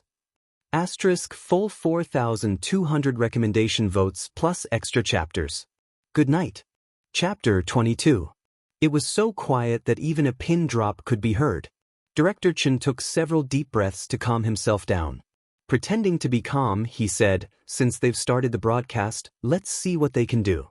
Someone immediately went to work, connecting the equipment to the LCD screen that occupied most of the wall. Director Chen picked a swivel chair and sat down, his face as calm as water. Wasn't it just an early broadcast? Without a good venue and lineup, what could they use to compete? This time, Miao TV had invested a lot. They had found a small mountain village near South City that had a sea of bamboo. The scenery and privacy were top-notch. In terms of lineup, Jiang Chen was the top celebrity in the entertainment industry in the past 2 years, a hot little fresh meat. Qin Wanyan was the lead singer of the girl group Shiny. Since the group's establishment, the members had been constantly fighting with each other and were extremely popular. As for the other pair, Fu Jiyin and Yu Miao Miao, the two had their own topics of discussion. Some time ago, the two had been photographed by paparazzi wearing matching watches. Now, netizens were looking forward to them announcing their relationship on Heartbeat. Any one of these four people couldn't compare to Shui, but 4 against 2, it was a different story. Not only did Xianxia have a bad reputation online, but she also had a bad reputation in real life. When she debuted, she was quite popular, but she was late, arrogant, worrisome, and didn't know how to respect others. In Director Chen's opinion, Xianxia was Shui's burden. With her character, it was possible that she would drag down the entire variety show. So, he just had to wait and see her make a fool of herself. Director Chen comforted himself in his heart. The hour hand turned to 9:30. In the live broadcast room, the screen turned from black to light. The first thing that caught everyone's eyes was the spacious and empty living room. It was decorated in cool colors with only a few decorations highlighting the owner's taste. Other than that, there was no extra debris, like an exquisite model room. It was beautiful, but it lacked a sense of life. The lights in the room were on, but it was a little dim. A few staff members could be vaguely heard, followed by a deep magnetic voice that reached everyone's ears through the sound recording equipment. "It's starting." Because the staff didn't turn off the bullet screen, the big screen was completely blocked by netizens' comments in the blink of an eye. "So good, so good. Mom, my ears are pregnant. Cameraman, take a picture of him. I'll give you an extra drumstick for dinner. Sure sway. My sisters are sure sway." I let out a super loud groundhog scream. Director Chen's heart skipped a beat. He seemed to have underestimated Sure Sway's popularity. The staff hurriedly turned off the bullet screen, but Director Chen said, "Leave it on. We can see the real-time feedback from the netizens." Okay. The bullet screen was adjusted to not affect the viewing experience. Meanwhile, the camera panned to a tall and slender figure. Schwa. The curtains of the floor-to-ceiling windows were pulled open, and light spilled in. The camera was exposed for a moment, and then focused clearly on Sure Sway's hand. His well-defined fingers glowed with a cold white luster under the sunlight, faintly revealing light green blood vessels. The lines and contours were impeccable. He turned around. He was wearing a simple white shirt that was buttoned to the top. A pair of gold-rimmed glasses rested on his straight nose, and he smiled at the camera. "Good morning." It was just a smile, but it was a vivid interpretation of what a refined scum was. Chapter 23. The netizens watching the live stream were going crazy. "I can do it again, sisters. This man is so damn charming. It's so immersive. I've even thought of a confinement center. Hubby, when are you going to marry me?" Miao HQ. Director Chen snorted. Li Jianyu is showing off again. No one else dared to chime in. They were all colleagues and were very familiar with Li Jianyu's style. He was good at shooting beautiful scenes and could make simple daily scenes feel like they were in an idol drama. The camera switching was also very artistic. Everyone felt that he was the most suitable person to film Heartbeat. Unfortunately, on the other side, in the living room of the Xiang residence, the morning's livestream plan was to start from Sure Sway's house and go all the way to the Xiang residence. It would show the Xiang family's manor and vegetable fields before finally showing Xiangyi's face. So at this time, Annan was happily watching the livestream with Xiangyi. "Oh my God," as expected of Sure Sway. That smile just now made my heart race. "He's so good at it." Annan lamented. After waiting for a few seconds and not receiving a response, he turned his head. Wow, Xiangyi wasn't paying attention at all. She was slowly removing the seeds from the hawthorn. The corner of Annan's mouth twitched. "My dear, can you be a little more career-minded?"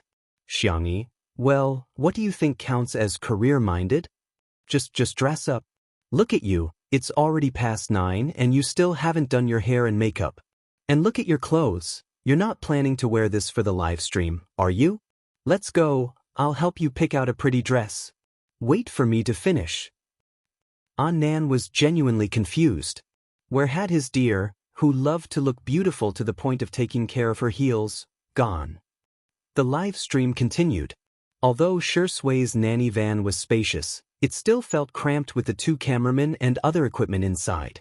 The camera was almost on his face, but he was still very cooperative. First, he chatted about his daily life, then answered the netizens' questions. "Do you have any ideas for a new movie?" "Not yet, I'll be taking a break for a while." "Why did you accept this variety show?" "Well, it's because the concept of this variety show just happens to match my thoughts." Daily life. Sure Sway paused and raised her eyebrows. "Are you that curious about me?" The bullet screen was filled with a series of "I'm dead" comments. Sure Sway smiled. "It's my daily life now. Li Jianyu continued, our variety show really doesn't have a script. We just want to show everyone the most realistic life, the most natural day. In addition, our variety show has a large number of advertising slots for rent. We welcome all sponsors to sponsor us. Come on, Dadish. Ahem, sure sway, come on and give us a talk show. Wow, the director is so cute. Director Li is as humorous as ever, I love him. Did I hear that right? Did Lindy just call him Dad? Huh? Sure Sway looked helpless, but she still compromised gently. 2 people in one room, 3 meals a day, 4 seasons a day. That's what I've always wanted. Your advertisement is my honor. Please contact the production team. Thank you. Muyao headquarters. Director Chen asked, have you found anything? What kind of sponsorship do they have now? One is a car brand, and the other is a watch brand. Sure Sway is the spokesperson for these 2 brands. Other than that, there's also the Xianxia app that Director Li is working with. Director Chen sneered. Just as I thought. These days, without sponsorship, there was no money. It seemed that 2 people in one room could only go for the low-budget route. They would probably be filming in a shabby venue later. Chapter 24. Half an hour later. The black nanny van arrived at the entrance of the Xiang family home. The crew members got into position, and the camera panned from inside the van to the entrance of the Xiang family home. The black iron gate that was covered with roses and orchids slowly opened, and the early summer breeze rustled the petals. It was breathtakingly beautiful on camera. Further ahead, there was a garden that looked like Alice in Wonderland with lush greenery and flowers everywhere. The sound of water flowing could be heard from the fountain, and a few white pigeons flew past, forming a perfect composition with the 3-story villa behind. The netizens were shocked. What kind of idol drama is this? Did the production team find a villa for filming? Although everyone was surprised, they didn't pay much attention to it. Even if they hadn't eaten pork before, they had at least seen pigs run. Weren't the male leads in TV dramas supposed to have a villa with a pool and a fountain? In the next second, the camera panned, and the endless vegetable field was reflected on everyone's screen. Huh? Am I seeing things? Are these vegetables? I think I see wheat and rapes too. Is that a farm in the distance? Why are there cows and wild boars? There's even a pond. There's a vegetable greenhouse. There's a glass greenhouse. But the netizens who originally thought that the filming location was just a villa were shocked beyond words. There was land, vegetables, fish, and poultry. This was simply fulfilling the idyllic dreams of countless people. There was a villa, a garden, and a fountain, which at the same time satisfied the dreams of countless people. At this moment, the 2 were magically combined. The live stream had only started for half an hour, and everyone was already looking forward to the next content. Wouldn't it be better to pick vegetables and fruits? Wouldn't it be better to have afternoon tea in the greenhouse? Even if they didn't do anything and just lay there, it would feel so good. Thank you to the production team for taking me to experience the lives of the rich. I'm considered living in a luxurious mansion and farming, right? I can only say one thing. 2 under one roof is awesome. Director Li is awesome. I'm really impressed. How did the production team find such a godly location? How are other variety shows going to survive? At the headquarters of Muyao, Director Chen's expression could no longer be described as ugly. His pupils dilated as he stared at the screen in disbelief. How could it be? Was there such a place in Nanjing? Why had he never heard of it? Why did Li Jinyu find it and not him? He suddenly realized that with 2 under one roof, as a comparison, the so-called Bamboo Sea Mountain Village would look like a joke when Heartbeat started airing tomorrow. Li Jianyu understood the psychology of the netizens very well. He asked Sure Sui to walk around in the name of familiarizing herself with the environment. In the comments, everyone was satisfied. It's about time to go back. Sure Sui pushed up his gold-rimmed glasses and said in a sexy voice, Miss Xianxia is still waiting for us. The comments section was visibly filled with hostility. So annoying, I don't want to see her at all, okay? What's so nice about the vase fairy? You might as well look at the garden. I'm begging Xianxia to walk around again. Gidge, this woman really doesn't deserve to be on the show with you, wake up. This female star with the surname X is awesome. I wonder how much money she spent to appear on this variety show with Swordplay. TSK, it's not like she spent the money herself. She can just sleep with a few sugar daddies and get what she wants. Director, if you dare move the camera to Xianxia for even a second, I'll quit the live stream and never watch this variety show again. Chapter 25. Swordplay, who was in the middle of filming, couldn't see the comments, but Li Jianyu did. He gestured at Swordplay with a worried expression. Swordplay nodded slightly, indicating that she got it. Li Jianyu was still thinking about whether he should adjust the livestream plan and let Xianxia appear when the guests arrived in the afternoon. It wasn't that he didn't want to give Xianxia some screen time, but he was worried that Xianxia would have a mental breakdown on the first day of the trial. How was he going to film later? To his surprise, Swordplay looked calm and composed as she strode towards the villa. Li Jianyu was speechless. Daddy sure. You can't walk so fast just because you have long legs. The comments section became more and more unsightly, and the official administrator of the Xianxia app had no choice but to ban some accounts. Unexpectedly, the netizens were even more conflicted. Even the officials have stepped in. As expected of the vase fairy. I don't want to see her for even a second. She's probably going to cry again later. If she dies, she'll probably cry at her mother's funeral. I just don't understand. How can an artiste with no acting skills, no singing skills, and no sense of variety show make so much money in the entertainment industry? Our researchers will be so disappointed when they see this. Li Jianyu was extremely worried, while Director Chen at the Muyao headquarters took a sip of coffee and cheered himself up a little. Swordplay's popularity was expected. The venue was good, which was unexpected, but also reasonable. It was probably because of Swordplay's connections. If the first 2 points were both plus points, then the biggest minus point was about to come. This was going to ruin the variety show. Director Chen was full of expectations for Xianxia. He wished he could become the cameraman and rush up to Xianxia with his camera. He wanted to use that weird woman to persuade the audience to leave. Swordplay's legs were long and her strides were big. She soon entered the villa. Unlike the cool colors of Swordplay's house, the interior of the villa was warm and cozy. The furniture was all made of raw wood. It was exquisite but not luxurious. It had a sense of design but didn't make people feel that it was overdone. The place was full of life. For example, there were moon-shaped pillows scattered on the sofa, and there was a row of fleshy succulents on the windowsill. There was even a string of cartoon-shaped wind chimes ringing on them. A place that was warm, full of life, soft, and could be called home. However, there was no sign of Xianxia. Swordplay looked at An Nan, who was standing by the staircase. The camera followed him. An Nan scratched his head of multicolored hair and said, "Wait a moment, I'll be right there." The comments became even more dissatisfied. The vase fairy knows that she can only rely on her looks to make a living, so she's frantically changing her makeup and hair. Are you kidding me? Xianxia was a senior. How could he let a senior and the staff wait for him? The most confusing behavior of the year. You don't have the life of a princess, but you still have princess syndrome? He wanted to ask the vase fairy if she wanted to act like a big shot. How many keys? Amidst the scolding, a clear and gentle female voice sounded from the direction of the kitchen. You're here? Wash your hands, dinner is ready. The netizens in front of the screen? I heard that the comments are back. Babies, I miss you so much. Let me see your little paws, okay? Good night. Chapter 26. Not only were the netizens dumbfounded, but the staff were also dumbfounded. Li Jianyu was the first to react.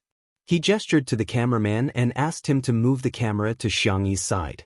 In the kitchen, the slender and petite girl was holding a bowl in one hand and a wooden spoon in the other. She was wearing a simple white short-sleeved shirt and blue wide-legged jeans. Her top was slightly short, revealing the milky white skin at her waist. Her hair was tied into a neat bun with 2 daisy hairpins, making her look a bit playful and cute.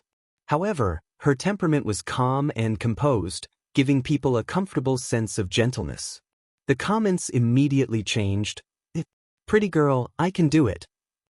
The hairpins are so cute and the clothes are so pretty. Please show me the same style.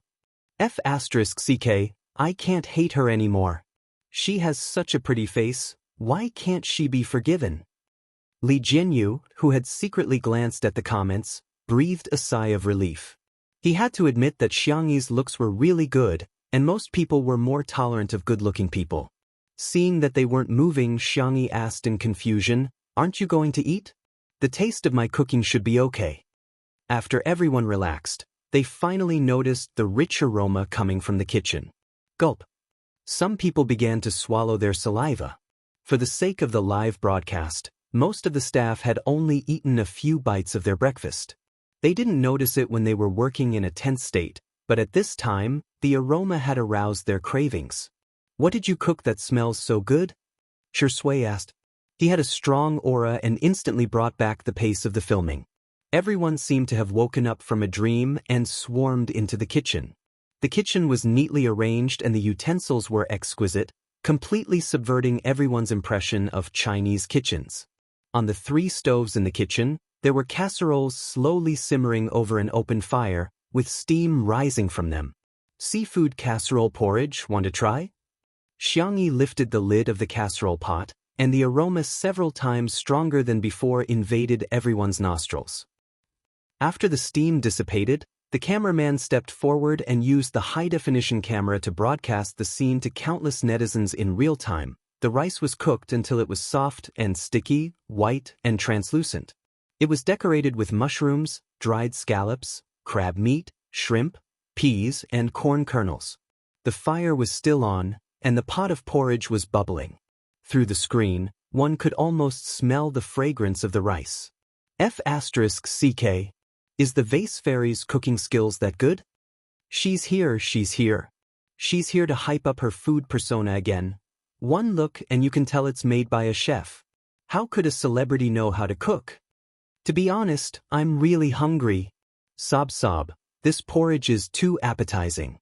Xianxi scooped a bowl and naturally handed it to a certain direction first. Someone immediately mocked her on the bullet screen. You want to create hype with Sure Indie again? Why don't you take a look at your own status before creating hype? The next second, the camera captured the entire scene. Xianxi handed the porridge to her manager, Anen. Netizens, what's going on? Shouldn't the first bowl of porridge be for Brother Shui? In the next second, Xianxi filled the second and third bowls of porridge and handed them to Li Jianyu and the cameraman behind the camera. Netizens, what the hell? You're not giving the second and third bowls of porridge to Brother Shui? You woman, you've successfully attracted our attention. The next second, the young actor in a white shirt, ascetic and refined, personally filled a bowl of porridge for himself. Without changing his expression, he said to the camera, "It smells pretty good. You guys can't eat it, so I'll try it for you." Netizens? Chapter 27. All along, Shui had always given people the impression that he was low-key, reserved, and had the charisma of a movie king. Apart from showing up when the movie was released, he was basically invisible at all times. Even the most impressive paparazzi couldn't dig up any information about him. At this moment, the man who was standing in front of the camera and eating porridge leisurely was standing in front of the camera. The green porcelain bowl accentuated his well-defined knuckles, and his every movement was natural and elegant. His pale lips parted slightly as he tasted the porridge. His eyebrows relaxed and his thin lips curled up slightly. "It tastes good. Oh, so handsome, so handsome." A bowl of seafood porridge made him feel like a Michelin restaurant. Yes, yes, yes, Shui is really the kind of person who makes everything around him seem expensive when he appears. Watching Shui eat makes me hungry too. Boo-hoo, I can't take it anymore. I need to order takeout for lunch in advance. Unlike Shui, who was calm and collected, Li Jianyu and the cameraman, Lao Zhang, both took a bite and their eyes immediately widened like copper bells. This is porridge? Is this really porridge? How can there be such delicious porridge in this world? The porridge that had just been scooped out was still scalding hot, and the two were panting from the heat. However, they couldn't stop eating one spoonful after another. Li Jianyu didn't even need a spoon as he held the bowl and poured the porridge down his throat. The other crew members were about to die from their greed. Although they, like the netizens, didn't believe that Xianxia had personally made this porridge, they subconsciously thought that the arrogant and princess-like Xianxia would never prepare a portion for them. However, they heard the girl say, "There are 3 pots of seafood porridge. I've counted, there should be enough. The cutlery is here, please divide it among yourselves." "Thank you, thank you." The crew members were speechless. "We actually have a share." Everyone was about to faint from this unexpected ecstasy. They hurriedly sent a few representatives to bring the pots to the side and divide the porridge. The netizens in the real-time bullet screen were all confused. Huh? What the hell? The vase fairy knows how to say thank you? Do you remember that she once hired 5 assistants to serve her?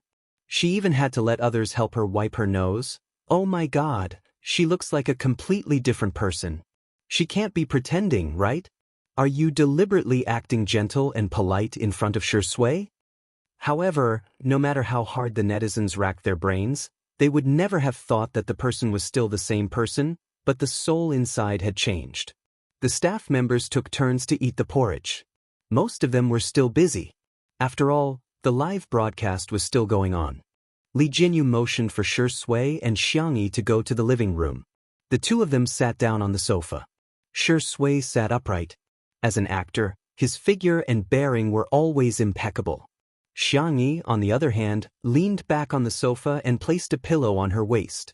She said politely, "Welcome, Senior Shi." Shui nodded and said gently, "You don't have to be so polite. Just call me Shui." Xianxia wanted to say something but stopped on second thought. She seemed to have realized that she was being filmed, so she cleared her throat and said, "You are my senior, and I am your junior. It's only right for me to call you senior." In fact, she really wanted to call Shui Zai like her mother fans, but Annan said that it was more appropriate to call her senior. Little did she know that Annan was relieved, afraid that she would call him hubby, or darling, or something shocking. The conversation was very normal and warm, but the netizens in the live broadcast room were in an uproar. Isn't this sitting posture too relaxed? Does she really think this is her home? Oh my god, it's so scary to be uncultured. Is this how you use the word, welcome? Come on, she's the one who's welcome at your house. I'm convinced. This female star X is really arrogant and shameless. Chapter 28. I used to think that she was brainless, but now I think she doesn't have any brains at all. If it weren't for Shui and director Li, would she have come to film this show? Would she be able to live in such a nice house? I beg her to turn off her mic. She can be a pretty face, but as soon as she opens her mouth, all her good impressions are gone. Annan had already consciously avoided the camera and was secretly scrolling through the comments in a small corner. First, he posted dozens of comments praising Xianxia, then realized that many people were scolding Xianxia. He was so angry that he began to report them one by one. He roared in the comments, "This is Xianxia's home to begin with." However, this comment was like a small drop of water flowing into the tide of tens of thousands of comments. In the blink of an eye, it was drowned out. After exchanging a few pleasantries, Xianxia asked, "Senior, do you want some tea?" The girl took out the tea set, boiled the water, washed the tea, and brewed it. The spring tea from the pre-Qing Ming dynasty was like jade dew in a delicate and transparent glass cup. Her soft and fair fingertips moved skillfully and elegantly. Just this set of actions alone was pleasing to the eye. Then, he realized that the comments that had been silent just now were now in a formation. So what if she said something wrong? Of course she chose to forgive her. Annan was speechless. Fine, looks like I'm not the only one in this world. After Xianxia brewed the tea, Shui didn't even have time to take a sip when she heard Li Jianyu say, "The guests have arrived early. Do you want to go and receive them?" Guests? Xianxia remembered that Annan had mentioned to her that the flying guests invited on the first day of the pilot, the artists who only filmed 1 episode of the variety show, were a father and son pair, the famous director Yan Zhenhua and his youngest son Yan Nai. Yan Zhenhua had helped Shui a lot, and Shui often made guest appearances in his movies for free. The 2 of them could be said to have met a talent scout, which was also a good story in the film industry. Shui got up. I'll go. Xianxia recalled the information she found yesterday and took a small basket. I heard that director Yen likes to eat cherries. I'll go pick some for you. In fact, compared to Shui's fans, there was someone who didn't want Xianxia to appear on screen more than Xianxia herself. She had passed through countless worlds and reached the pinnacle of starlight, but she had also been stepped on in the dirtiest mud. She had long since become indifferent to other people's likes and dislikes. At the end of the mission, she could have chosen to go to a higher plane or stay in any world she was about to cross. But Xianxia chose to come back. To her, the only thing that mattered was her family. She was about to leave when Shui stopped her. Miss Xianxia, the manor is so big. Can we add each other on WeChat for convenience? Shui had a pair of peach blossom eyes. When he looked at people with a faint smile, it always gave people the illusion that he was very affectionate. The netizens in the live stream. No. I do not agree. Brother, you are not allowed to add her. Xianxia said indifferently, I don't use my phone much. If you want to talk to me, just give me a shout. The netizens in the stream? What the F***? IF** King sat up straight in bed. Is the vase fairy crazy? I don't know if the vase fairy is crazy or not, but this Shui fan is going crazy. She actually rejected Indie? Good night, recommendation votes full 1,000 plus chapters. Chapter 29. In the live stream, the netizens' question marks lined up one after another. Especially the fans, they suddenly realized that compared to Xianxia sucking up to Shui, what they didn't want to see was Xianxia ignoring Shui. This was simply a slap to Indie's face, and also indirectly a slap to their faces. Li Jinyu didn't know whether to laugh or cry, and tried to smooth things over. Xianxia, the manor is so big, you might not be able to hear me. There's this. Xianxia rummaged through the rattan basket at the door. The staff at the scene and the live stream audience watched as she took out a loudspeaker. It was the kind of loudspeaker that had been set up by roadside stalls to broadcast Jiangnan Leather Factory closed down. Staff? Live stream audience? Silence, a strange silence. The crowd really couldn't associate this thing with the elegant and refined Indie. To everyone's surprise, Shui showed interest in the loudspeaker and even asked Xianxia how to use it. Li Jinyu looked at this harmonious, teaching scene, his expression a little absent-minded.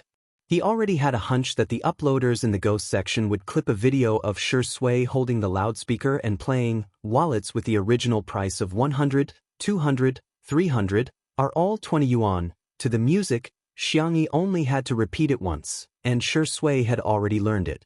Xianxia was very satisfied with her Zai's learning ability. She cut a small daisy and gave it to him. Excellent. Shui twirled the stem and lowered his slightly curved peach blossom eyes. Is this a little red flower? Xianxia tilted her head and thought for a moment. Of course, she had to pamper her white moonlight. Thus, she promised, collect 5 flowers and you can order dishes. Shui's eyes lit up. This scene was filmed by Li Jinyu himself, and the lighting engineer had also softened the light. The final image was warm and beautiful, with its own idol drama filter. The viewers in the live stream were satisfied, but the fans went crazy. I told you this woman was a scheming B***. The trap is too deep. Wah, our Shui is too innocent. Don't be fooled by this bad woman's little flower. The vase fairy is too good. First, he cooked and pretended to be gentle. Then he played hard to get and refused to add her on WeChat. Then, he offered flowers in exchange for vegetables. Who could resist that? Meow TV. Director Chen's eyes were dark and gloomy. He lowered his head and quickly wrote something on the sticky note. Shui walked to the gate just as the cars of the 2 guests arrived. Yan Zhenhua had a square face.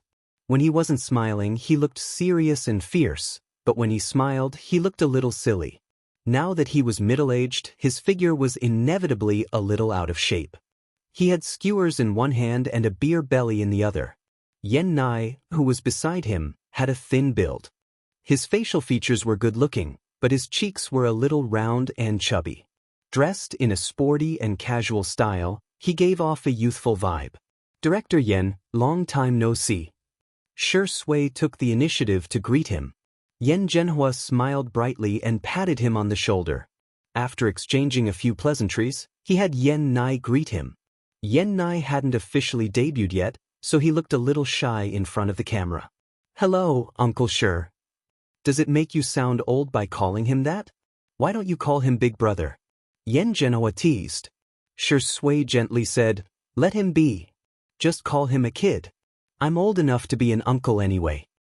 The live comments, little brother is so cute. Debut online. I want Shirindi to call me a kid too. You're only 27 years old. You're not old at all. You're big brother, not uncle. Chapter 30. Because they were old acquaintances and good friends, the atmosphere was very harmonious. When they entered the manor, the Yen father and son, who had seen the world, couldn't help but be amazed. This place is great. Nai, our yard is too small. Otherwise, I would also want to plant some vegetables. Yen Zhenhua sighed. Yen Nai nodded, his eyes filled with envy. He wasn't interested in vegetables, but he wanted to plant some flowers. This was probably the Chinese people's natural planting genes. The father and son spoke the hearts of the netizens. After all, the pace of life nowadays was so fast. Who wouldn't yearn for such a beautiful rural life? The three of them walked to the door. Xianxia had also returned after picking cherries. The girl took off her straw hat and politely greeted Yen Zhenhua. Hello, Director Yen. You must be tired from the journey. Director Yen rarely went online, so he didn't know much about Xianxia's dark history. He only thought that the girl was pretty and polite, so his first impression of her was quite good. Yen Nai's eyebrows and eyes resemble yours. He's even more handsome than in the photos. Xianxia praised both father and son. Shui couldn't help but raise her eyebrows. He was just a child.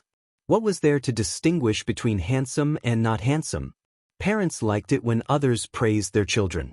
Director Yen was no exception. The corners of his eyes crinkled as he smiled. Nai, call her sister. Yen Nai stared at Xianxia for a few seconds. The teenager didn't know how to hide his emotions, so he said reluctantly, hello, sister.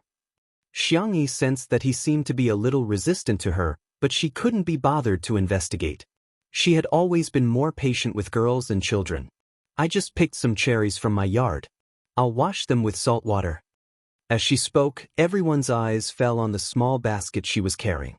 The wicker basket was exquisite and small, and it was filled with cherries. It was the season for cherries to ripen. Xianxia had chosen ripe cherries. The fruits were plump and round, and they were so red that they were almost purple. Just looking at them made people salivate. Xiangyi's movements were nimble, and she quickly washed it and brought it over. Director Yen loved cherries. He picked one up and stuffed it into his mouth. It tasted juicy and fleshy, and the sweetness was amazing. He exclaimed, cherries grown in our own fields are so sweet. Yen Nai was indecisive. Thinking of the messages on WeChat, he was conflicted about whether or not he should eat the cherries this woman washed. The bullet screen was still lively. As a cherry lover, I'm so envious. We don't produce cherries here, so we can only buy them from other places. When will I be able to experience this kind of life of picking and eating fresh? My land? I want to ask, does being an artist really not require a brain? Your home? Can your family live here? It's just a variety show, don't take it so seriously. This is the girl's home during filming. Dog Yen, get lost. Can't you say that you're rude? Can you do whatever you want just because you're good looking? While they were arguing, Li Jianyu's voice came from the broadcast room. Okay, that's all for the morning trial. We'll adjust the equipment and continue in the afternoon. The netizens were speechless. The screen turned black just like that. Countless people still wanted more, so they flocked to the official account of Two Under One Roof to urge him to update. Miao TV. The employees sat upright and watched the live stream for more than an hour. Their necks were a little sore, and everyone looked at Director Chen in unison. Director Chen's expression was gloomy. Inform everyone that we're having a meeting.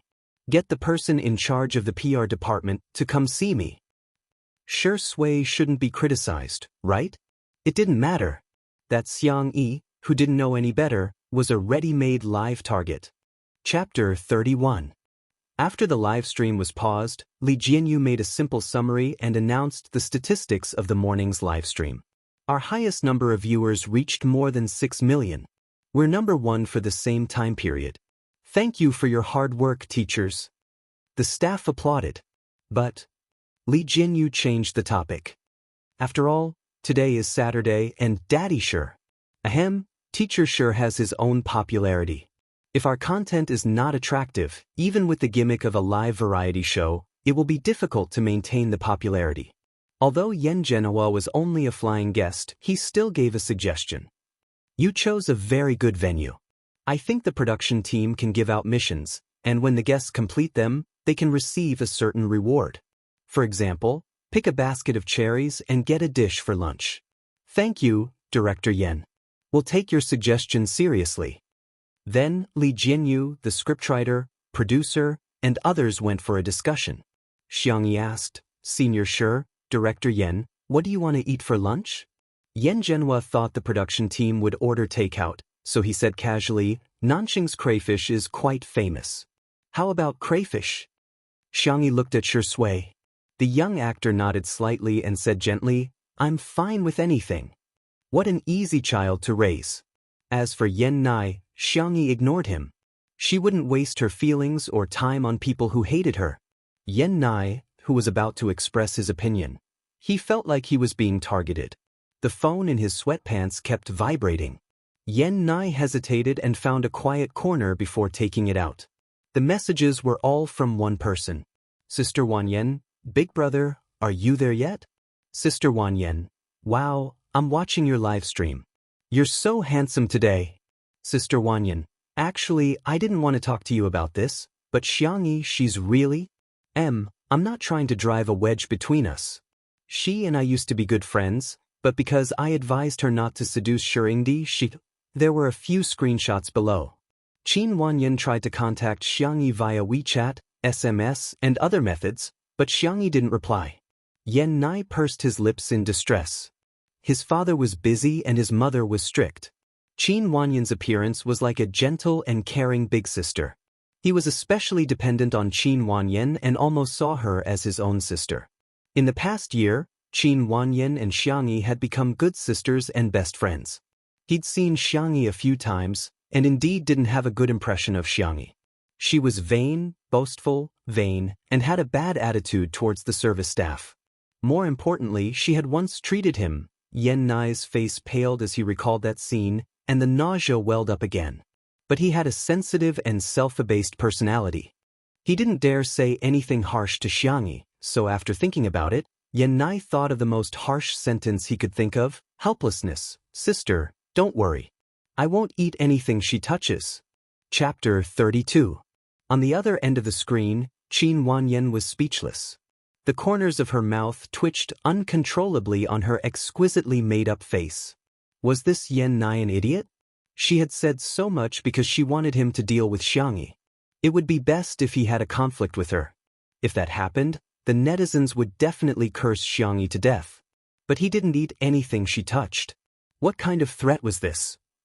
At the Xiang residence.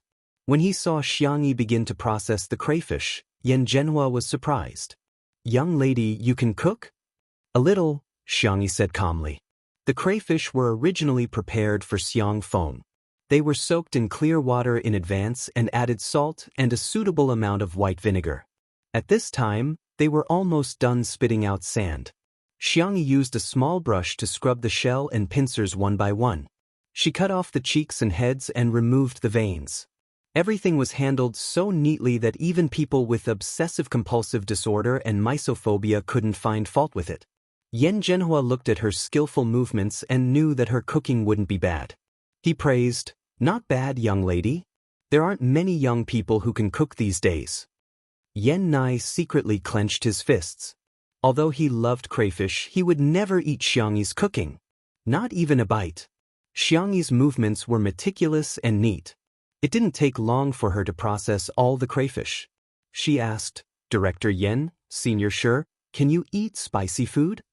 Yen Zhenhua rubbed his stomach and looked at Xiangyi with a much kinder gaze. Ara Nai and I can eat spicy food. Shui can't. At most, she can only eat slightly spicy food. In the entertainment industry, he was probably the only one who dared to call Shui a child. Xiangyi nodded. Okay, then I'll make 2 flavors. One is spicy and the other is minced garlic. I'll cook some noodles. Shall we eat noodles later? This is good. The soup of the crayfish was the soul. It was perfect for noodles. After Li Jianyu and the others finished their discussion, they realized that Xiangyi had already processed the ingredients. The cameraman, Old Zhang, smacked his lips. He was still thinking about the bowl of seafood porridge. Seeing that the ingredients had been properly prepared, he couldn't help but whisper, Director Li, do you think Xiangyi really knows how to cook? It looks pretty decent to me. Li Jinyu was also confused at this moment. He had never heard that Xiangyi could cook. Click. The switch of the stove is turned on, and the blue flame jumps up. Xiangyi calmly heats up the oil, puts in scallions, ginger, and garlic, and stirs up the fragrance. After the oil is heated up, she adds a piece of self-made beef oil hot pot base. The overbearing and barbaric aroma quickly fills everyone's nostrils. There was only one word to describe it: fragrant. Old Zhang and Li Jinyu looked at the little girl with thin arms and legs in a daze as she stir-fried a big pot of crayfish. She even tossed 2 ladles. Everyone in position, get ready to shoot. Little Song, come over and shine. Fei Fei confirmed the broadcast equipment. Old Zhang, Jinggu, Shaoxin, there was no need to say the rest. Old Zhang and the other 3 cameramen had already skillfully found their positions. Slurp, I'm so hungry. Good night. Chapter 33. The 3 cameras were filming from different angles. The netizens who were desperately urging the official Weibo account to update suddenly received a notification from the Xianxia app. The streamer you follow, 2 under one roof, has started broadcasting. Click to join the live stream. Everyone, oh, it's finally starting. We can see Shi Ingdi again. And our adorable little brother Yan Nai. However, after clicking into the live stream, a very impactful scene appeared. Old Zhang had resigned from Muyao TV at the same time as Li Jianyu. He had many years of experience in photography and had even filmed food documentaries before. Hence, he naturally chose to film from the perspective of food close-up. Xiangyi threw in a handful of onions, and the aroma rose by a few degrees. She then added in some crayfish butter. After the butter and chili hot pot base melted, she added in the slightly deep-fried crayfish. Sizzle. Even through the screen, they could smell the aroma wafting over. Huh? Did I enter the wrong channel? What am I seeing? The vase fairy is cooking? Is the AI head replacement technology so advanced now? Can they replace the vase fairy's head with another chef's? What the hell? This is the vase fairy herself. Did she toss a ladle? Toss a ladle? This big iron pot must weigh more than 10 kilograms, right? F***ck, she really knows how to cook? The crayfish are turning red. I'm swallowing my saliva like crazy. Xiangyi turned on the fire, and the crayfish were quickly fried until their tails curled up and they turned red. She added water, sprinkled a handful of green pepper and dried red pepper, and covered the pot with a lid to simmer. She turned on another stove. Seeing that she was silent, Li Jianyu hurriedly cued her. What are you going to do next?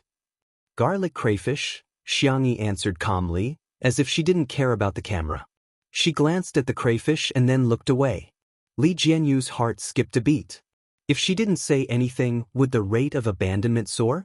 Little did he know that the number of viewers in the live stream was increasing rapidly.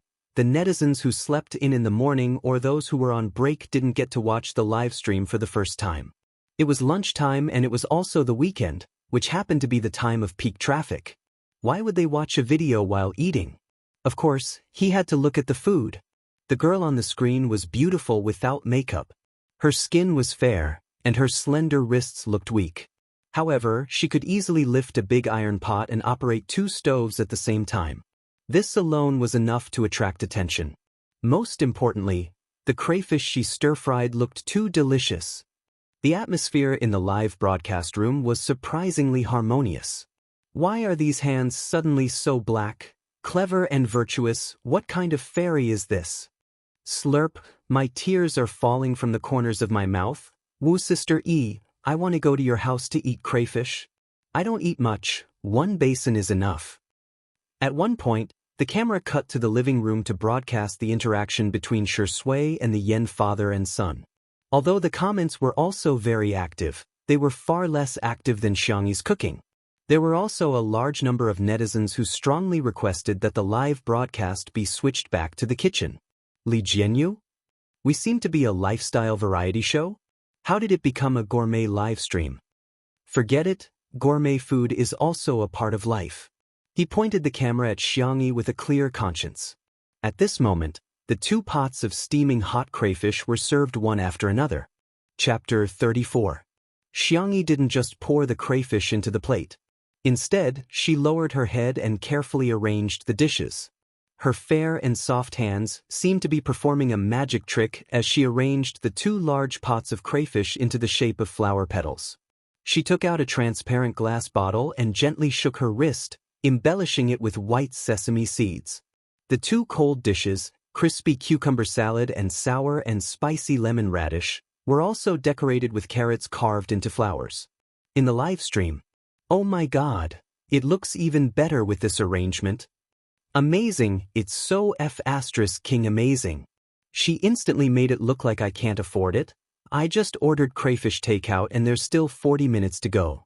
I'm about to cry, oh my god, she actually made 2 cold dishes and even stir-fried some vegetables. What kind of logical planning ability is this? You're exaggerating. She just knows how to cook. Which of the chefs in the East isn't better than her? That's right, what's the point of making it so fancy? Who has so much time and energy to arrange dishes? Do I have to learn carving just to eat? Are you crazy?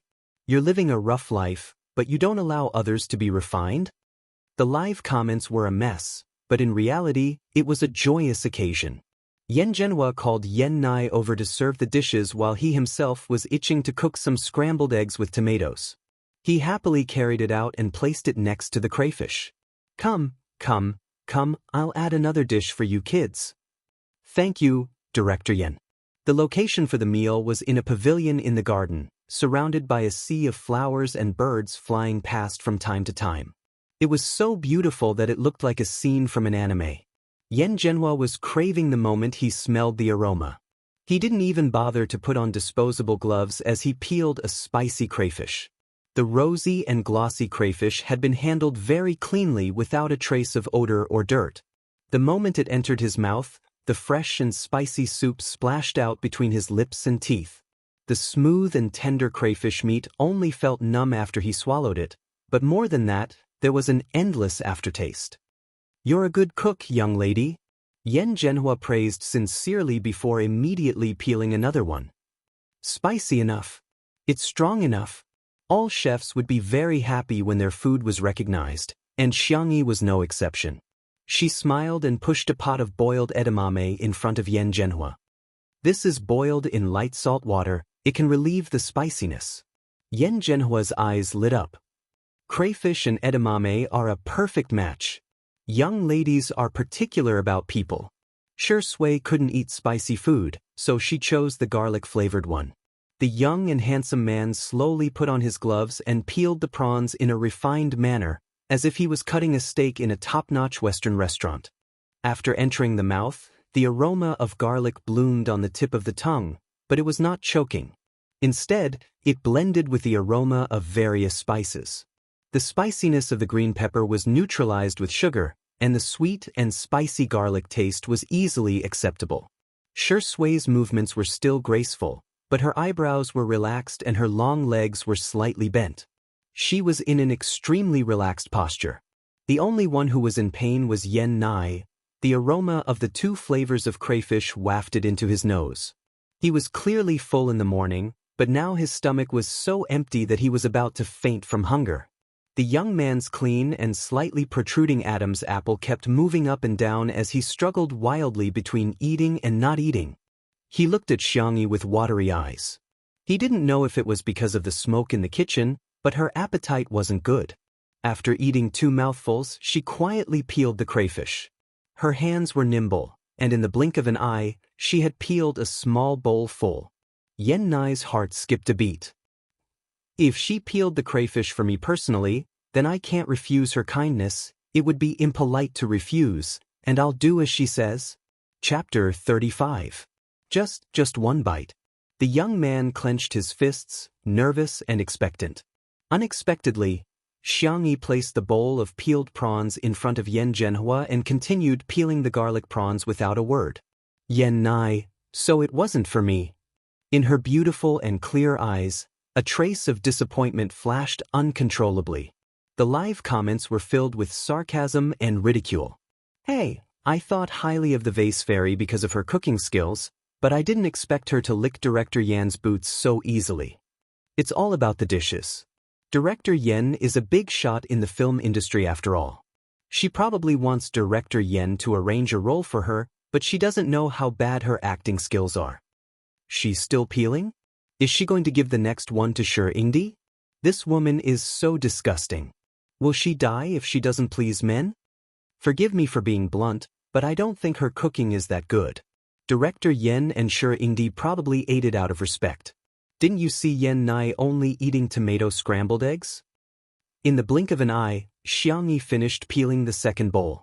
The netizens who had been scolding her nonstop suddenly entered a strange gambling mode. I bet 50 cents that this bowl is definitely for Xianxia.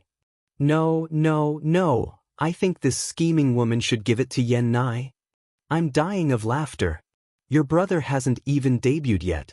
What's the use of her being nice to him? She's definitely going to give it to Xianxia.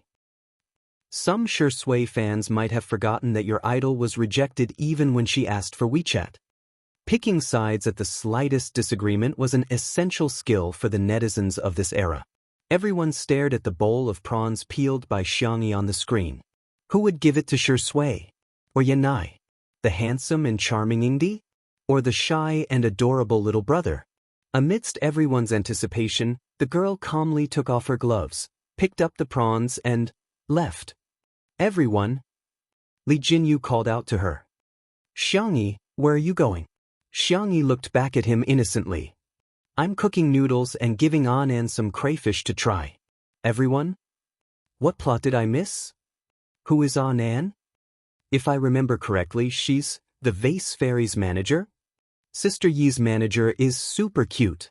In the past, there were rumors that Sister Yi didn't treat him well. Are they really that close? Not far away, Nan, who was worried about his father, was stunned. After this memory loss, he was extremely worried that she would say or do something wrong. He had always felt that he had shamelessly freeloaded the previous few meals. It wasn't until a bowl full of garlic shrimp was stuffed into his hands that Nan realized in a daze, she had really changed. She's changed for the better. Tai, on the other hand, looked as if he had been struck by lightning. What? There were so many shrimps, but none of them were peeled for him? Chapter 36.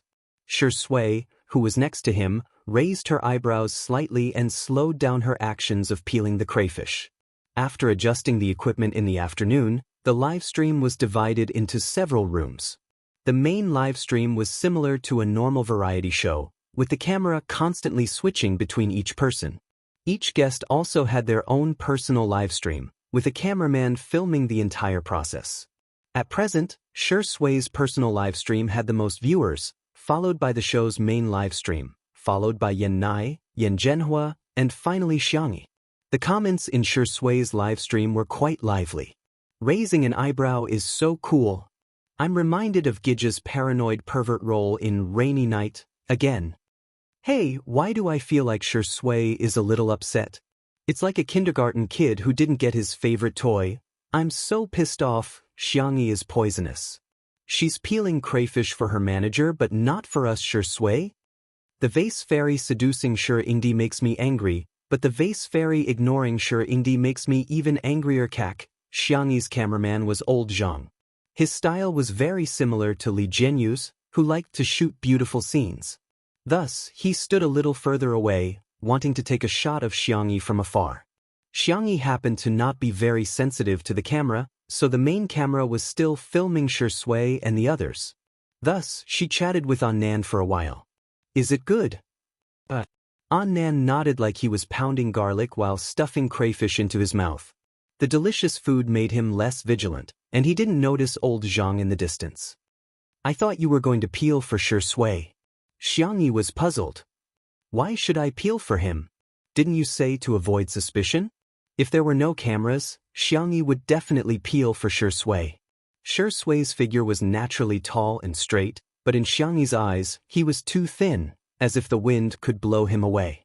She felt like a grandmother looking at her grandson, wishing she could stuff all the delicious food in the house into his mouth. However, Annan said that she had too many haters. In order to avoid trouble, he advised her to keep a distance from Swordplay. To sum it up in one sentence, interact less, speak less, and it's best if you don't even look at each other. This way, the anti-fans would not be able to use this as a pretext to make a fuss. Annan said vaguely, then why didn't you give it to Xianxia? I've been looking at you for a long time. If he wants to eat, he can peel it himself. Besides, I don't think he likes crayfish. There was something else that Xianxia didn't say. Xianxia didn't hate the food but her. Then why did you strip Director Yen? I read the information yesterday. Director Yen has an old illness. Casually peeling a bowl of prawns wasn't a difficult task for her. Moreover, Director Yen was an elder, and the Xiang family had a very good upbringing. The younger generation respected their elders from the bottom of their hearts. The conversation was weak, but it reached the live stream. For a moment, huh? So our sister E peeled crayfish for Director Yen because of his injury? This must be a script. I don't believe the vase fairy would be so kind. But if she's acting, then she's acting. As long as she looks good, it's fine. No, wait, does pretty sister want to be beautiful on her own? She actually said she wanted to avoid suspicion with Xianxia? Actually, I think the little sister's personality is very good. After peeling the crayfish, she didn't take credit in front of Director Yen or anything. It's just that kind of casual gentleness, but it's very comforting. Most of Xianxia's live stream was focused on her face. They weren't as resistant to her as the haters. At this moment, everyone's impression of her had risen by a notch. Chapter 37. After feeding Annan, Xianxia went into the kitchen to get busy. The noodles were handmade buckwheat noodles. Buckwheat was rich in protein, vitamins, and so on, and it wasn't easy to convert to fat in the body. After the buckwheat noodles were cooked, they were soaked in cold water for a while to make the noodles more chewy. At the same time, Xianxia took out the sour plum soup she made in the morning from the fridge, put it in a transparent kettle, and brought it out. In the pavilion, Xianxia ate until he was panting. The more he ate, the spicier it became, but the spicier it was, the more he wanted to eat. His throat was burning, but his hands refused to stop. Seeing the sour plum soup in Xianxia's hands, Xianxia's eyes lit up. Little girl, you didn't make this yourself, did you?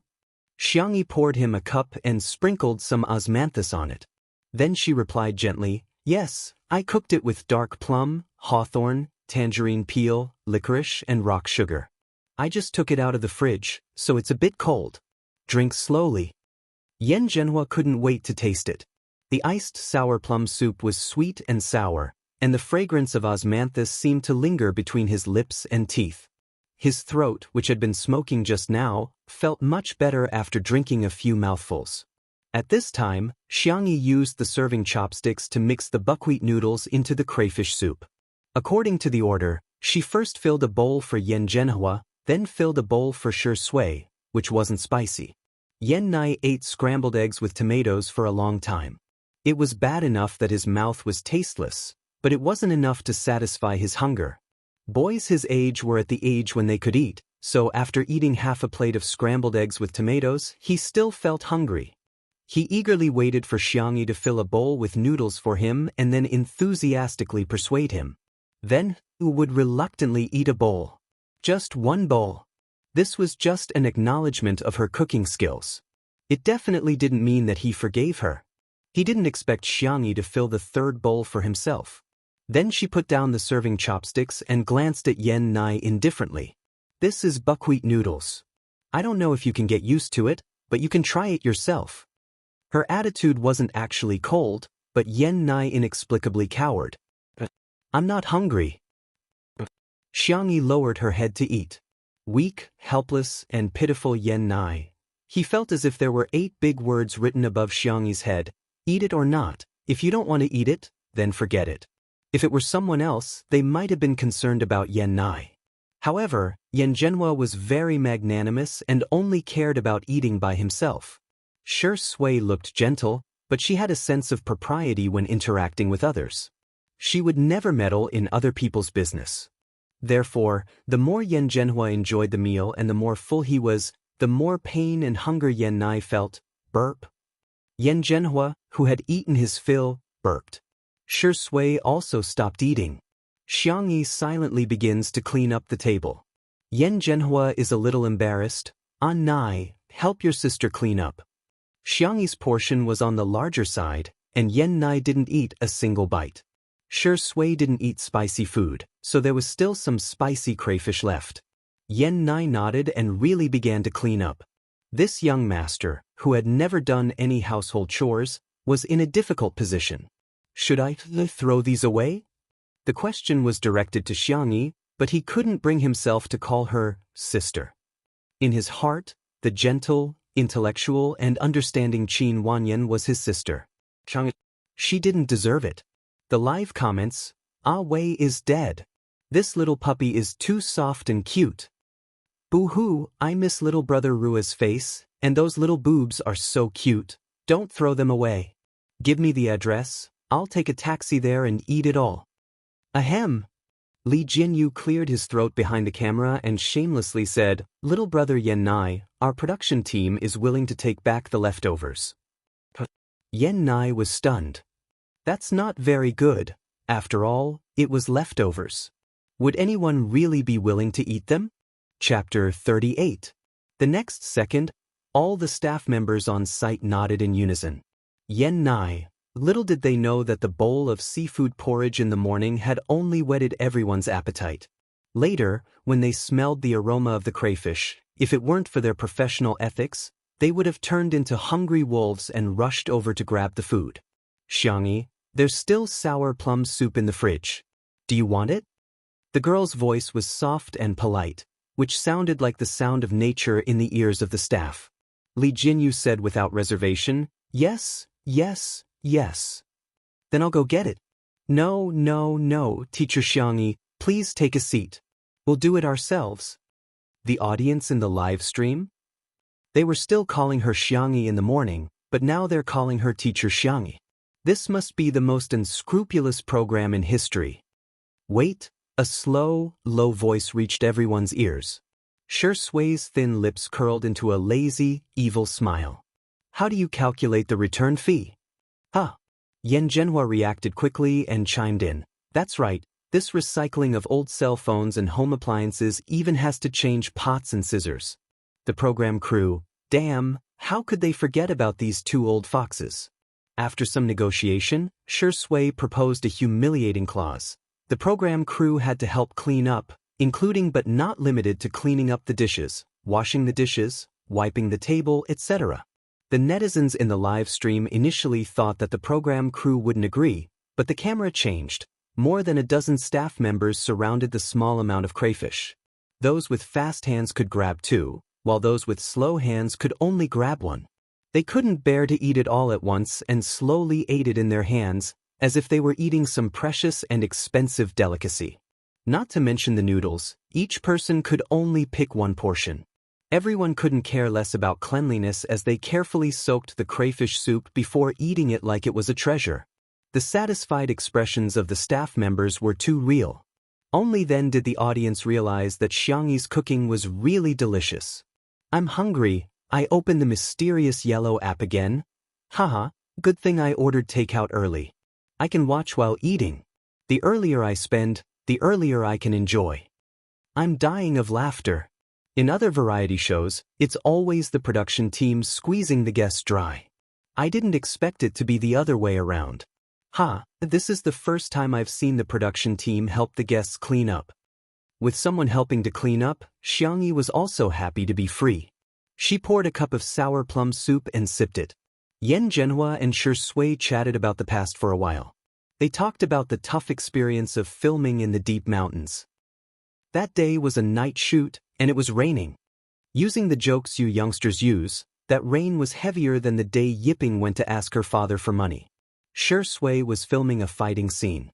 She rolled around in the mud, and her eyelashes were covered in mud.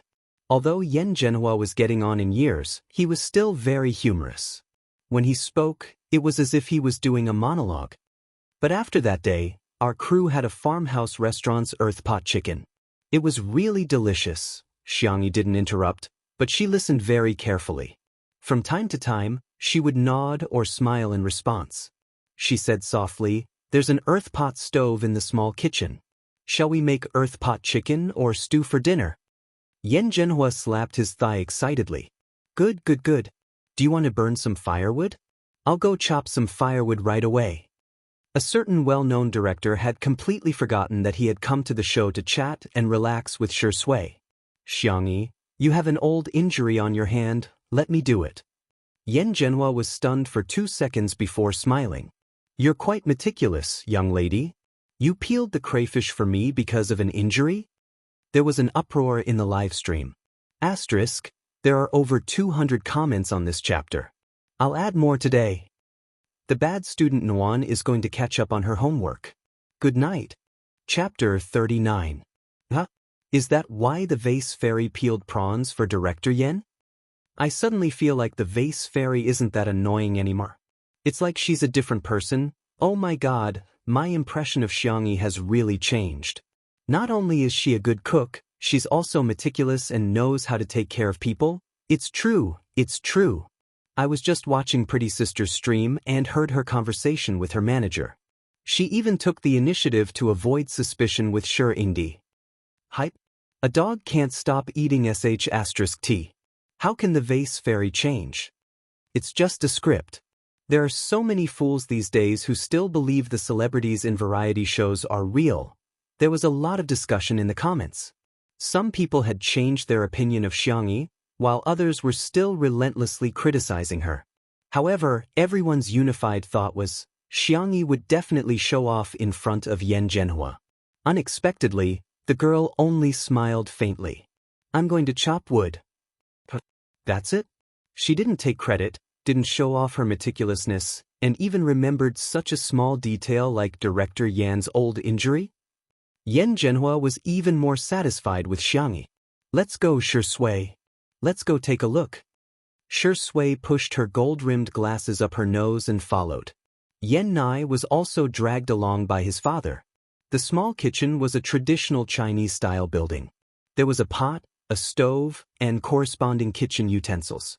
There was dry wood prepared all year round, but it hadn't been chopped yet. Yan Zhenhua was determined to prove that he hadn't aged. He picked up the axe and chopped a few times. The wood either fell from the stump or wedged into the wood. Yan Zhenhua was old after all. After a few tries, he was out of breath. However, Yan Zhenhua still firmly believed that there was no problem with his method. He just didn't have enough strength. He patted Yan Nai's shoulder. Nai, try it." Yan Nai hesitated. I can't." "Can you be a little more manly?" Yan Zhenhua said loudly. "Listen to me, use your strength from this angle." He spoke and gestured as he explained eloquently. It was as if he was lecturing someone on the set. Yan Nai tried twice and also failed. Yan Zhenhua was a little unhappy. Where did all the food go? You can't even do such a small task? Instantly, the bullet screen started to fire at him. Your brother is thin to begin with, and he's never done this kind of work before. Isn't it normal that he can't chop well? What kind of father is this? Yan Nai didn't even take a sip of water other than scrambled eggs with tomatoes. It's bad enough that he doesn't care about his son, but he's so fierce. The little puppy is so pitiful. I'm physically and mentally uncomfortable with a middle-aged greasy man like Yan Zhenhua who likes to be a teacher and give advice. I'm reminded of my silly menopausal leader again. Hee, isn't this the current situation of traditional parents in our country? Apart from suppressing and criticizing their children, They never consider their children's feelings. Yan Nai's personality had always been sensitive. Being scolded in public, he was momentarily stunned. He stood there in a daze and even forgot to defend himself. Li Jianyu's heart was in his throat.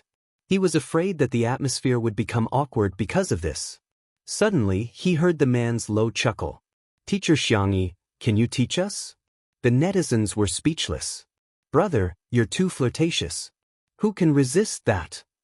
Xianxia nodded and demonstrated.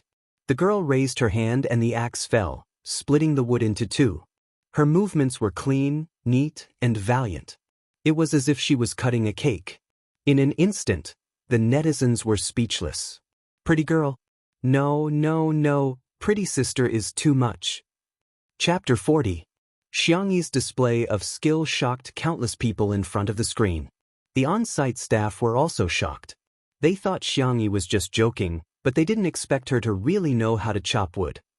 Yan Nai's eyes widened, filled with shock. "She really did it?" A soft and calm voice suddenly sounded in his ear.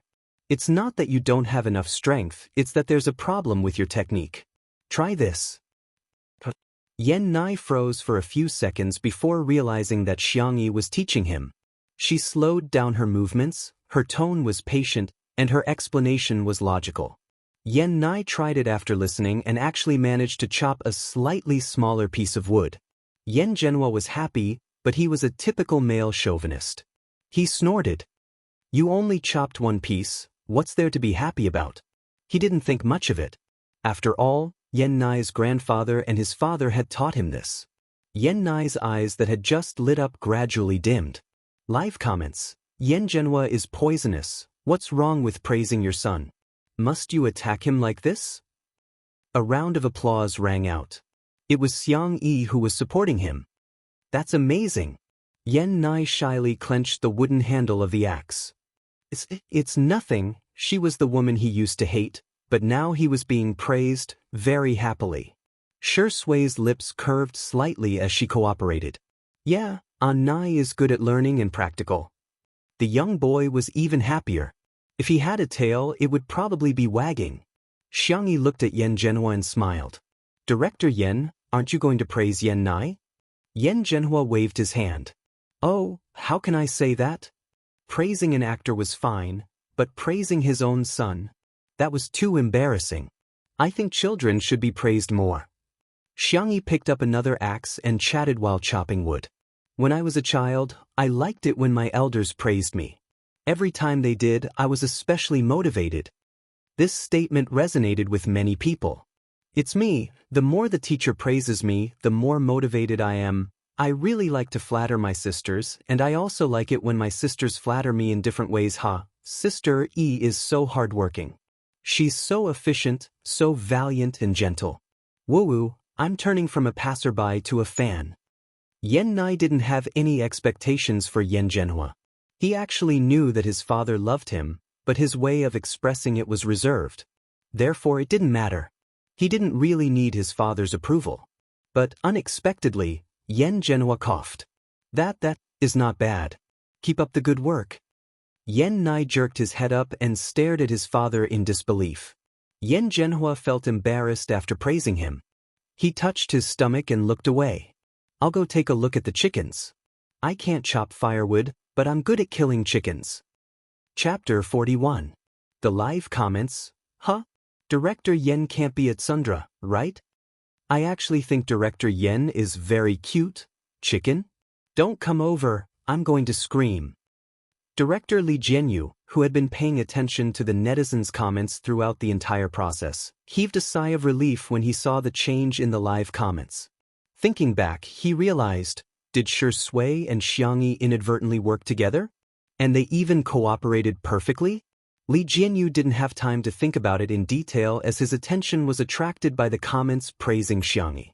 He also noticed that the number of viewers in Xiangyi's personal livestream had actually increased.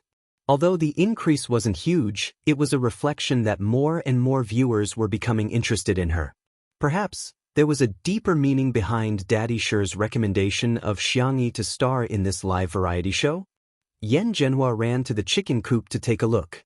There were more than a dozen chickens in total, as well as a nest of freshly hatched chicks with light yellow fluffy feathers. The chicken coop was very clean, and there was a thick layer of hay on the ground. There wasn't any smell. Shui also came over, and Xianxia even stuffed him with a small basket so that he could pick up some eggs. Because the scene of the chickens being slaughtered was too bloody, the cameraman paused the filming. Yan Zhenhua scanned the chicken coop with his eyes, intending to pick the fattest one. He casually chatted, "Shui, what do you think of that little girl, Xianxia?"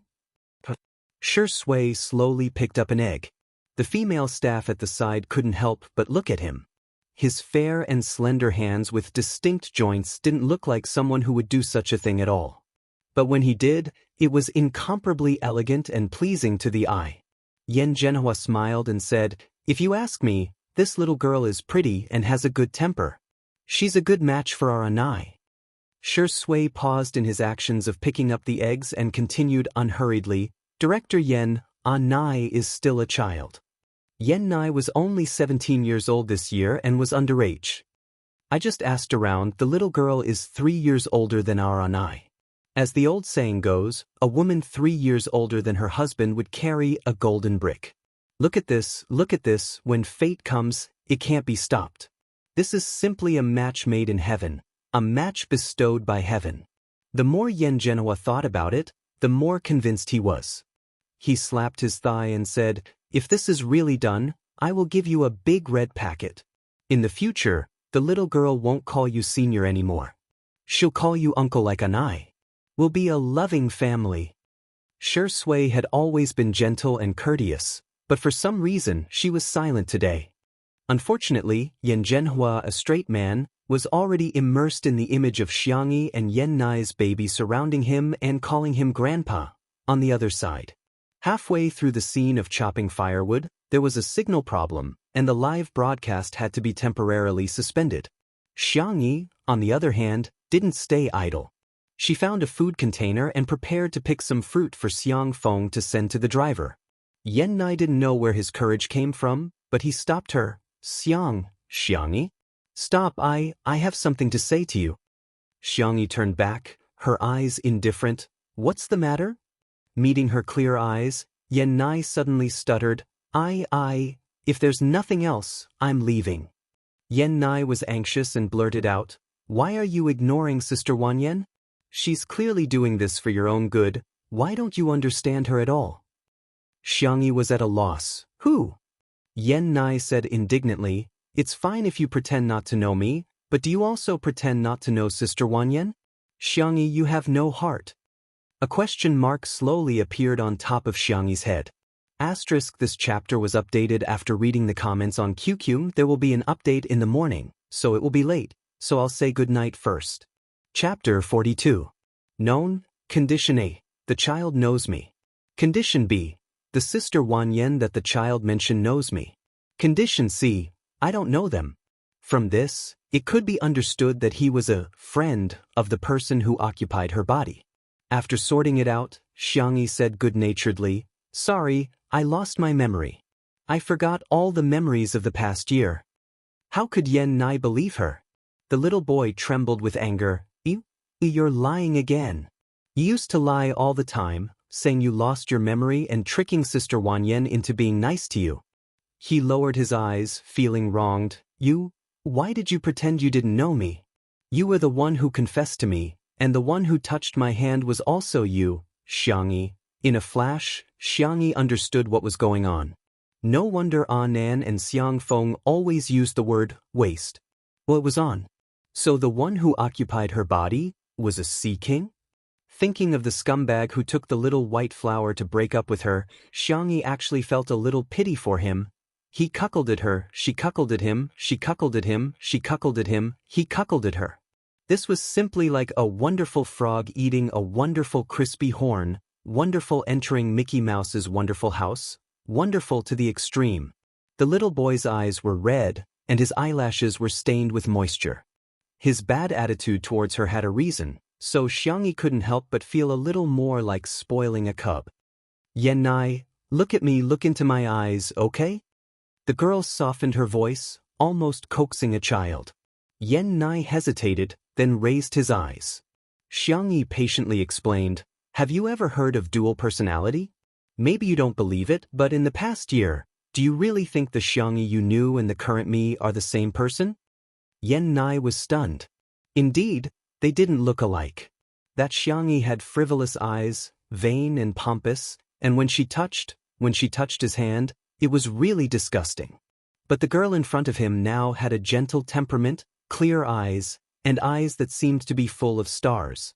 Her whole person was bright and soft. She was a completely different person. "You have an answer in your heart, don't you?" Xianxia said softly. "I apologize for what happened in the past, but I really don't have those memories. If you want to vent your negative emotions on me, I'm fine with it. But I hope you understand that I didn't lie to you, and there is no need for me to lie to you." Xianxia's voice was slightly nasal. "You're lying. You are a liar." "Fine, you don't want to listen to me, do you?" Xianxia looked around and picked up a sickle expressionlessly. She asked casually, "Do you believe me now?" Xianxia. 2 minutes later, the young boy accepted the fact that Xianxia had lost her memory. He obediently held the food container and followed behind Xianxia like a little tail. If one ignored the scythe in Xianxia's hand, the scene would have been perfect. There was a ladder near the fruit trees. Xianxia lightly and nimbly climbed up a loquat tree. The fruit on the tree wasn't easy to pick, so she hooked it with the scythe and easily reached it. Xianxia weakly picked up the scattered fruit that had fallen to the ground. Xianxia was so nervous that he accidentally dropped the food container that was filled with loquats. Suddenly, a word echoed in Xianxia's mind, "Danger." The next second, the girl suddenly patted his cheeks twice. Her voice was gentle but rather threatening. The wind blew a strand of her hair and stuck it to his brow bone. She was very close. "I only like obedient children. If you deliberately cause trouble, you'll get beaten up." Whoosh, Xianxia's ears turned red. Asterisk, can the diligent Nuanuan have votes and comments? Good night. Chapter 43. How strange, her touch didn't seem so annoying anymore. His heartbeat was also erratic. I didn't do it on purpose." Xianxia's voice was getting smaller and smaller. He didn't dare to look at Xianxia. He lowered his eyes, and the fringe on his forehead covered his clear eyes. From Xianxia's point of view, the kid was scared. "Forget it, I'll just scare him a little. Her pretty little brother has the privilege of being forgiven and doted on." "Are you hungry?" she asked. Before he could finish his sentence, Xianxia's stomach growled at an inappropriate time. His fair and handsome face, which still had some baby fat, instantly turned red. Xianxia's lips curved. "What do you like to eat? I'll pick loquats for you later." Xianxia's eyes lit up. There was such a good thing. Half an hour later, a bowl of hot rice noodles was placed in front of Xianxia. The rice noodles were made by Xianxia. They were white and smooth, soft and elastic. Considering Xianxia's preference for spicy and sour food, she made a fragrant meat sauce as a topping. She also added some refreshing side dishes and vegetables, filling the bowl to the brim. Xianxia huffed and puffed as he ate. "If you can't finish it, it's okay to have leftovers," Xianxia reminded him. Her biggest worry as a child was that she couldn't leave leftovers when eating at other people's houses. However, all the elders liked to give her food. She had to bite the bullet and eat when she couldn't finish it. It was a painful feeling. There was no need to make things difficult for the kid. Xianxia raised his head from the bowl that was bigger than his face. The corners of his mouth were oily, and he revealed a shy smile. Leftovers? That didn't exist. He even wanted to have another bowl. Xianxia went to wash the fruits so that it would be convenient for Xiang Feng to eat when he received them. Buzz buzz, his phone vibrated. It was a voice call from Qin Wanyan. Xianxia hesitated for a moment before answering the call. "Sister Wanyan." Qin Wanyan's gentle and concerned voice came through the receiver. "Nai, I heard that there was an accident during the live broadcast. Are you okay? Are you hungry? Do you want me to order some takeout for you?" There was a signal tower nearby that was undergoing maintenance, so the live broadcast could not be carried out for the time being. The program team posted an apology on Weibo. "Thank you, Sister Wanyan, but there's no need." Xianxia's heart was warm. Qin Wanyan's concern always made him feel very happy. Qin Wanyan chose her words carefully. Big brother, I saw that you only ate scrambled eggs with tomatoes during dinner, but Xianxia didn't even try to persuade you. Sigh, after what she did to you, she left a shadow in your heart. She doesn't even care about you, Yan Nai spoke sternly. Sister Wanyan, Sister Xianxia lost her memory. She doesn't remember anything from the past year. In that case, let bygones be bygones. On the other end of the phone, Qin Wanyan had already prepared a set of lotus words. Yan Nai's sudden words left her speechless. Sister Xianxia? Didn't you say that you hated Xianxia the most? The fact that Yan Nai was once molested by Xianxia was Qin Wanyan's biggest trump card. From time to time, she would use it to brainwash Yan Nai and make him remember the pain. Whenever Yan Nai thought about it, he would feel nauseous. This was the first time that her trump card had failed. Also, Sister Wanyan, Sister Xianxia didn't mean to ignore you. Her eyes aren't good. She has pseudomyopia and a thin cornea, so she can't use electronic devices often. She hasn't even used her phone recently, so I'm sure she didn't mean to not reply to your messages. Okay, I'm hanging up. I'm going to eat my noodles. Qin Wanyan? You believe in the bullshit of amnesia and bad eyes? I think there's something wrong with your head. Chapter 44. Qin Wanyan wanted to continue, but this time, Yan Nai hung up in a hurry, as if he was being chased by a dog. Before he hung up, Qin Wanyan vaguely heard a burp. At the same time, at a research institute in China, top talents from various fields were gathered at the research institute. They were usually busy with their own things, and the only place they met was the cafeteria. Xiang Li rarely went to the cafeteria. Usually, the Xiang family's chef would deliver food. But today, the new chef accidentally made food that he hated. Xiang Li didn't even touch it and went straight to the cafeteria. He was famous among the weirdos in the research institute for being cold and hard to get along with.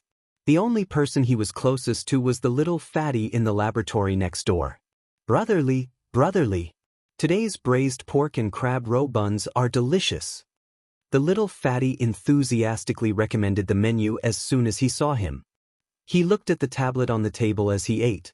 I don't know the name of this foodie blogger, but the crayfish looks so delicious. Xiang Li didn't have the habit of using his phone while eating. He casually glanced at the screen, but his gaze froze. On the screen, there seemed to be an edited version of a short video. A beautiful girl with no makeup stir-fried the crayfish a few times and served it on a plate. It only took about 10 seconds, but the little fatty had watched it over and over again for who knows how many times. The hot soup splashed on the back of the girl's fair hand. If one looked closely, they would see that her skin was slightly red. It was common to get scalded while cooking. But Xiang Li's brows furrowed deeply. He patted the little fatty on the shoulder. Do you still have that special ointment that your laboratory developed some time ago? We do, but it's too expensive. I only kept a tube. Give it to me. His tone was firm. The little fatty was a little reluctant. Brotherly, I'll keep an eye on your experiment tonight, Xiang Li said expressionlessly. The little fatty. Oh, it's a deal. Brotherly, I'll go get it now. The little fatty stopped eating and ran to get the ointment. He found Xiang Li writing an address on a piece of paper. The man was left-handed, but now he was using his right hand. His handwriting was still strong and smooth. He first wrote a string of words, which seemed to be the name of a manor. Then he crossed it out and replaced it with the Stars Entertainment Company building. The little fatty was curious. Brotherly, who are you giving this ointment to? Family? Xiang Li said in a disdainful tone, idiot. After a pause, he added, let the big idiot give the little idiot. Little fatty? After Yan Nai finished the noodles, he obediently went to wash the dishes. Xiangxia had specially left him a portion of fruit and a cup of freshly squeezed strawberry yogurt. The young boy immediately became excited. Sister, I'll go chop some firewood later. Xiangxia didn't mind the change in the way he addressed her. She casually said, then wear gloves. Don't scratch your hands. She was about to contact her uncle, Xiang Feng, when she heard a familiar voice. Little Xiangxia, your package has been delivered. Come and sign for it. Thus, Yan Nai discovered that Xianxi's originally calm expression had blossomed into a sweet smile. Uncle. Xiang Feng came with a bunch of packages. He pinched Xianxi's chubby cheeks and took out a thin kitten from his suit pocket. I just picked it up on the side of the road. Although it's a little ugly, it looks like Xianxia. I'm going to take it back and raise it. When the kitten saw Xianxi, it meowed excitedly and waved its little paws wildly. Xianxi was stunned. She hesitantly called out a name. Tong Tong? Chapter 45. The kitten, meow meow meow. It's me, it's me. Xianxi, exclamation point.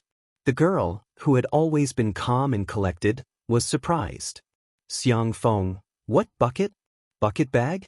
Which brand do you want? Uncle will buy it for you. Ahem, Uncle, I think it might be hungry. I'll take it to make some goat milk powder. Xianxi took the kitten from him and rubbed the back of its neck to comfort it. Xiang Feng complained, Hey, be careful. This cat has a bad temper. It almost scratched me just now. Meow. The little kitten with a bad temper that he was talking about nudged Xianxi with its head aggrievedly and was extremely coquettish. Xiang Feng. Fine. It wasn't the first time he found out that little Xianxi was liked by small animals. As for him, he probably had a body that even dogs despised. In the kitchen, Xianxi's voice was soft. Tong Tong, how did you become a kitten? Didn't you say that you would become a tiger? When she was about to transmigrate to this world, Xianxi had a cute and adorable system. Of course, Tong Tong refused to admit that it was cute. Xianxi was its last host. After completing the task, it could obtain a real body through a stream of data. Because Xianxi had told it about Chinese mythology when she was bored, Tong Tong especially liked the white tiger mythological beast and was determined to become a majestic white tiger in the future. However, it didn't know where an accident came from. It didn't reincarnate as a white tiger, but as a little white cat.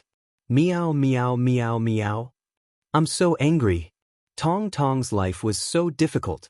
Xianxi rubbed its flat belly and quickly made it a bowl of goat milk powder. Good boy, drink some milk first. I'll make some cat food for you. Tong Tong, meow meow meow. I'm not a cat. Xianxi held back her laughter and coaxed softly. Okay, we're not little meow, we're Xiao Naofu. I'll make you Xiao Naofu's food. Tong Tong, that was more like it. It was not in vain for it to be reincarnated into this woman's world. Xianxi boiled the chicken breast, egg yolk, and carrots. She cut them into small pieces and put them in a clean bowl. All of them were really starving. They buried their heads in the food and were even indifferent when Xianxi rubbed them. When Shui entered the kitchen with a basket of eggs, he saw the girl stroking the cat until her eyebrows curved. Senior Xianxi greeted him politely. Thank you for your hard work. Shui asked gently, Do you put the eggs in the fridge? Yes, the refrigeration section. Shui put down the eggs and found that Xianxi's eyes were full of the kitten. She didn't even look at him. He licked his teeth with the tip of his tongue, suddenly feeling displeased. Is this the cat that Xiang Feng picked up? Xiang Feng had mentioned it to him when he passed by the living room earlier. Are you going to raise it? Xianxi looked up innocently. Senior, can't I? She was worried that Shui was allergic to cat fur. If that happened, Xiang Feng would have to take care of it during the live broadcast. Shui's fingertips itched.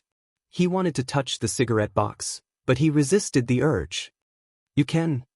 He paused and said in a hoarse voice, but there's a condition. The girl's eyes flashed for a moment, then dimmed again. What condition? Tong Tong, whose mouth was full of delicious food, was the only one who raised its cat face and stared at Shui suspiciously. It felt that there was a familiar but dangerous aura on him. But eating was the most important thing. It opened its mouth and buried its face in the bowl again. Shui looked at the girl sitting cross-legged on the ground with a half-smile. Call me brother? Xianxi was dumbfounded. Or do you want to call me uncle like Yan Nai? Have a good weekend, good night. Chapter 46. It was already evening, and the sunset outside the window was beautiful and gorgeous, creating layers of magnificent orange-red. The afterglow of the setting sun shone through the window onto Shui's face, embellishing it with a layer of light. It was unexpectedly gentle. Xianxia inexplicably thought of the first time she met Shui. At her 16th birthday party, he and Xiang Feng walked in together, his suit jacket casually wrapped around his arm. The noisy living room of the Xiang family instantly fell silent, and the crowd seemed to be bewitched as they unconsciously followed his figure. At that time, he was at his most frivolous and high-spirited. At the age of 23, he won both the Best Actor and Best Actor awards at the same time. One look from him was enough to amaze everyone. The reason he became her white moonlight seemed very shallow. When she went upstairs in a dress, Shui quietly blocked her with his suit jacket. Xianxia still remembered that the only thing she said to him was, "Thank you, big brother." Before Shui could speak, he was suddenly interrupted by Xiang Feng. "Little Xianxia, you're messing up the seniority. You should call him uncle." The memory came to an abrupt end. Xiangyi's cherry lips moved, but she couldn't spit out the simple syllables no matter how hard she tried. She was no longer the ignorant little girl from back then, and her feelings for Shui were no longer romantic. She coughed lightly. "Senior Sure, perhaps, have you heard of mommy fans?" Shui raised his eyebrows, suddenly having a bad feeling. "Actually, I think of you as..." Xianxia was too embarrassed to say the word zai, so she changed the euphemism. She raised Xiao Naofu. "Like a cat." The little white cat, who had been disturbed from eating, looked fierce. "I already said that I'm not a cat, ah meow." Shui chuckled, leaned over, and rubbed Xiao Naofu's head. "Cat? It sounds pretty cute." Just then, Xiang Feng barged in. "Little Xianxia, is there anything to eat? I'm so hungry." "Hey Shui, why are you still here?" Shui said, "Watch the cat." "What's so nice about a cat?" "It's so ugly." Xiang Feng muttered. Xianxia covered Tong Tong's two soft cat ears and said seriously, No, our Xiao Naofu can't hear anything." "You even named it?" "Yes, I want to raise it." Xianxia suddenly thought of something, and her clear eyes fell on Shui. "Senior, I'll raise him." Xiang Feng, "Aya, don't call me senior, call me uncle. He's of the same generation as me." For the first time in her life, Shui had a strong desire to shut others up. Xiang Feng, No, he's older than me. Should you call him uncle or grandpa?" Shui. A certain film emperor was expressionless as he made a mental note of Feng of the Xiang family. Xiang family's Feng, expert at ruining the atmosphere plus stumbling block in the relationship between the male and female leads? Chapter 47. On Weibo. After all, it was the first live-streamed variety show in the country, and it was also Shui's first variety show. Hence, the discussion about two under one roof continued to be high. There were several related terms on the hot search list. Hashtag Shui's variety show, hashtag Shui's white shirt, hashtag Yennai is too cute, hashtag more crayfish takeout orders explode, hashtag. The netizens urged Shui's official Weibo account to continue with the livestream. The bored netizens began to dig into the outfits, recipes, and even the cutlery in the kitchen of Two Under One Roof was of the same style. Shui is indeed a man doted on by luxury brands. His clothes and shoes are all the latest fashion from the show sponsored by the brand, and even his watch is a private high-end gift from a certain brand. There's only one in the world. No way, you guys are way too fast. The sports bag that Shui was carrying was actually taken off the shelves? Damn it, who said that the production team of Two Under One Roof is poor? Let's not talk about how much that immortal venue costs. Do you know what the cutlery in the kitchen is? It's the Misty Rain series of Shizhou porcelain. A set of plates alone costs thousands of yuan. I'm a graduate student in the field of cultural relics and museums. The paintings and vases in the living room seem to be antiques. All of a sudden, the entire internet was shocked. Is Two Under One Roof variety show that impressive? However, more than that, it was the overwhelming number of marketing accounts that were leading the way. The female star with the surname X is uncultured, and her low standards are worrisome. Is the vase fairy delusional? The most comprehensive analysis is as follows. A prodigal can ruin a family, and Xianxia can ruin a variety show. There were countless similar posts on Weibo, and some experienced people could tell that Xianxia was obviously being targeted. However, there were even more passers-by who were extremely disgusted with Xianxia after reading these posts. I've lived for a long time, but the vase fairy actually has fans? Even though the crayfish takeout orders are exploding, her fans can still brag about her own cooking skills. I'm laughing my head off. How great would it be if this variety show didn't have the vase fairy? I'd be satisfied just watching Sure Indie 24/7. The vase fairies, welcome, and home have really been my laughingstock for a year. Come on, that's just a mansion used for live streaming. Is the castle her family owns as well? If there's an award for the most idiotic actress in the entertainment industry, it'll definitely go to the Xiang actress. I'm not watching anymore, I'm just going to watch Heartbeat tomorrow. That's right, isn't Heartbeat three pairs of handsome men and beautiful women in love? Who wants to watch a retirement variety show like Two Under One Roof, Muyao TV?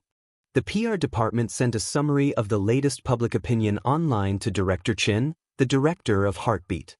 Director Chen smiled in satisfaction when he saw that the netizens had expressed their desire to watch Heartbeat instead of Two Under One Roof. If Li Jinyu wanted to compete with them in manipulating public opinion, he was still too inexperienced. They had already made full preparations. Drawing on the experience of today's Two Under One Roof, they would directly open up 7 live streaming rooms tomorrow, each of which would be connected to the other. When the time came, they would create a popularity ranking to attract fans to compete and spend money. He believed that Heartbeat would become one of the most profitable variety shows on Muyao TV this year. As for Two Under One Roof, everyone was only watching it for sure sway now. After a few days, when they got tired of it, wouldn't they all come to watch Heartbeat? Director Chen, the signal for Two Under One Roof has been restored. They've informed us that the live stream is about to begin.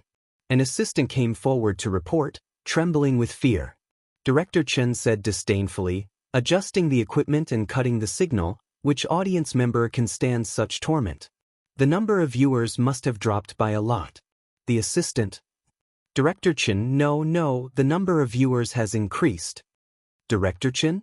What happened to not watching it? Chapter 48. The third live stream of Two Under One Roof in a Day began. The scene started with stewed chicken. The camera first gave a close-up shot of the pickled chicken, and Li Jinyu's stifled laughter was heard by the audience through the sound recording device. This is Xiao Huang from our chicken coop. Cause of death, too fat. It passed away peacefully. Let's remember it. Thank you, Director Yen. You've worked hard. Sure enough, the knife never gets old. The live comments, First Blood. Those who are talking about First Blood, have you forgotten about the crayfish at noon? Crayfish, do you still remember that year when it rained apricot flowers? It was a mistake after all? Wait a minute, is this a romance variety show or a food variety show? Although everyone was confused, they were still watching the live stream with great interest. Some of them even treated it like a mukbang live stream. They either yelled out, "Mom, I want to eat stewed chicken tonight," or opened a takeout app to order a good meal for themselves. The camera then turned and landed on Yen Nai, who was cooking a pot. The young man was trying his best to start the fire. He pouted his soft lips and blew on it, instantly striking the hearts of countless fans. Oh my God, he's so cute. Brother, stop blowing on the fire, come kiss me. Ah, he's not a fireman, he's a fire boy. Are you trying to make me laugh to death so you can inherit my takeout business? Yen Zhenhua wasn't idle either. A famous director was actually peeling garlic? He hummed a little tune and happily peeled the garlic. He even said to the camera in a serious manner, "Men have to have something to live for. They can't be lazy men. Lazy men will get beaten up by their mother-in-law." The live comments. As expected of a cultured person, his sarcasm is amazing. Director Yen is so cute. He's so humorous and funny. Why don't the Yen father and son team up and debut together? He's here, Shurindi is here. Wait, what the hell is he holding in his hand? Chopping board? Vase Fairy is holding a kitchen knife? What should I do? I'm starting to pinch my thigh. How can these two walk out of Fashion Week with a chopping board and a kitchen knife? I actually feel like the two of them are a little CP. Get lost, get lost. I refuse to form a CP. Take away Shurindi, we won't date you. Shui was indeed holding a chopping board for cutting vegetables. The original chopping board in the small kitchen was too small, so he helped Xianxia get the chopping board from the big kitchen. Xianxia took a kitchen knife and some seasonings. She raised the knife in her hand and cut the whole chicken into pieces. Peel and slice the garlic and ginger. Chop the scallions and chili. After lighting the fire, remove the oil from the wok and add the scallions, ginger, garlic, green peppers, red peppers, and the secret chili powder. The fire in the wok was strong, and in the blink of an eye, a fragrant aroma wafted out. The chicken pieces exuded a sizzling grease. Under the high-definition lens, the viewers were about to drool. After stir-frying, add in the seasonings and simmer them with water. Xianxia had also prepared a sumptuous array of side dishes such as shiitake mushrooms, bean sprouts, potatoes, bamboo shoots, dried beans, and so on. She put them in at the most appropriate time. The noodles were kneaded in advance and pressed into a thick and thin flatbread. She stuck them around the wok, allowing the chicken soup and steam to soak them in. If it were anyone else, they would have been flustered by this process, but Xianxia was calm and methodical. In front of the camera, many viewers sighed from the bottom of their hearts. The vase fairy was a little too dramatic and stupid, but her cooking was still quite pleasing to the eye. Yan swallowed and couldn't help but ask, Xianxia sis, what are we eating tomorrow morning? Xianxia thought for a moment. Let's go to my family's farm tomorrow to get some fresh milk and make fried milk? The live comments. Even through the screen, I feel embarrassed for the vase fairy. W. Do you think the whole world is your home? Your family's farm? Sister, can you be more shameless, please? Asterisk good night. Chapter 49. The comments section was once again in an uproar over Xianxia's words. Someone weakly posted, my college classmate is at the live broadcast site. I heard that it's Xianxia's home. She offered to be the live broadcast site. Unfortunately, there were just too many comments. This comment was like a drop of water that fell into the ocean. It didn't even cause a splash. The earth pot chicken needed to be stewed for a long time before the flavor would enter. The Yen father and son eagerly waited by the pot. Even though Xianxia repeatedly said that even if the fire was extinguished, the temperature of the firewood would be enough to cook, they still didn't move an inch. One old and one young, their cravings were obvious. Is there any more sour plum soup from lunch? Yen Zhenhua swallowed. This chicken will be salty if you eat too much. Yen Nai, Coke is fine too, add some ice. Xianxia found it funny, her eyebrows slightly curved. There's sour plum soup and Coke. There's also some plum wine I brewed before. Director Yen, would you like to try it? Yen Zhenhua's eyes lit up. You know how to brew wine? Then we're in for a treat. Not really, plum wine is quite simple to brew. Xianxia modestly said and got up to get the wine. Tong tong. Xiao Naofu had already taken a bath and dried its fur. It had transformed into a soft and adorable kitten, walking lazily as if it was patrolling its territory. As soon as it entered the scene, its cuteness attracted many viewers. Li Jinyu acted as a narrator and explained, this is the cat we picked up this afternoon. Its name is Xiao Naofu.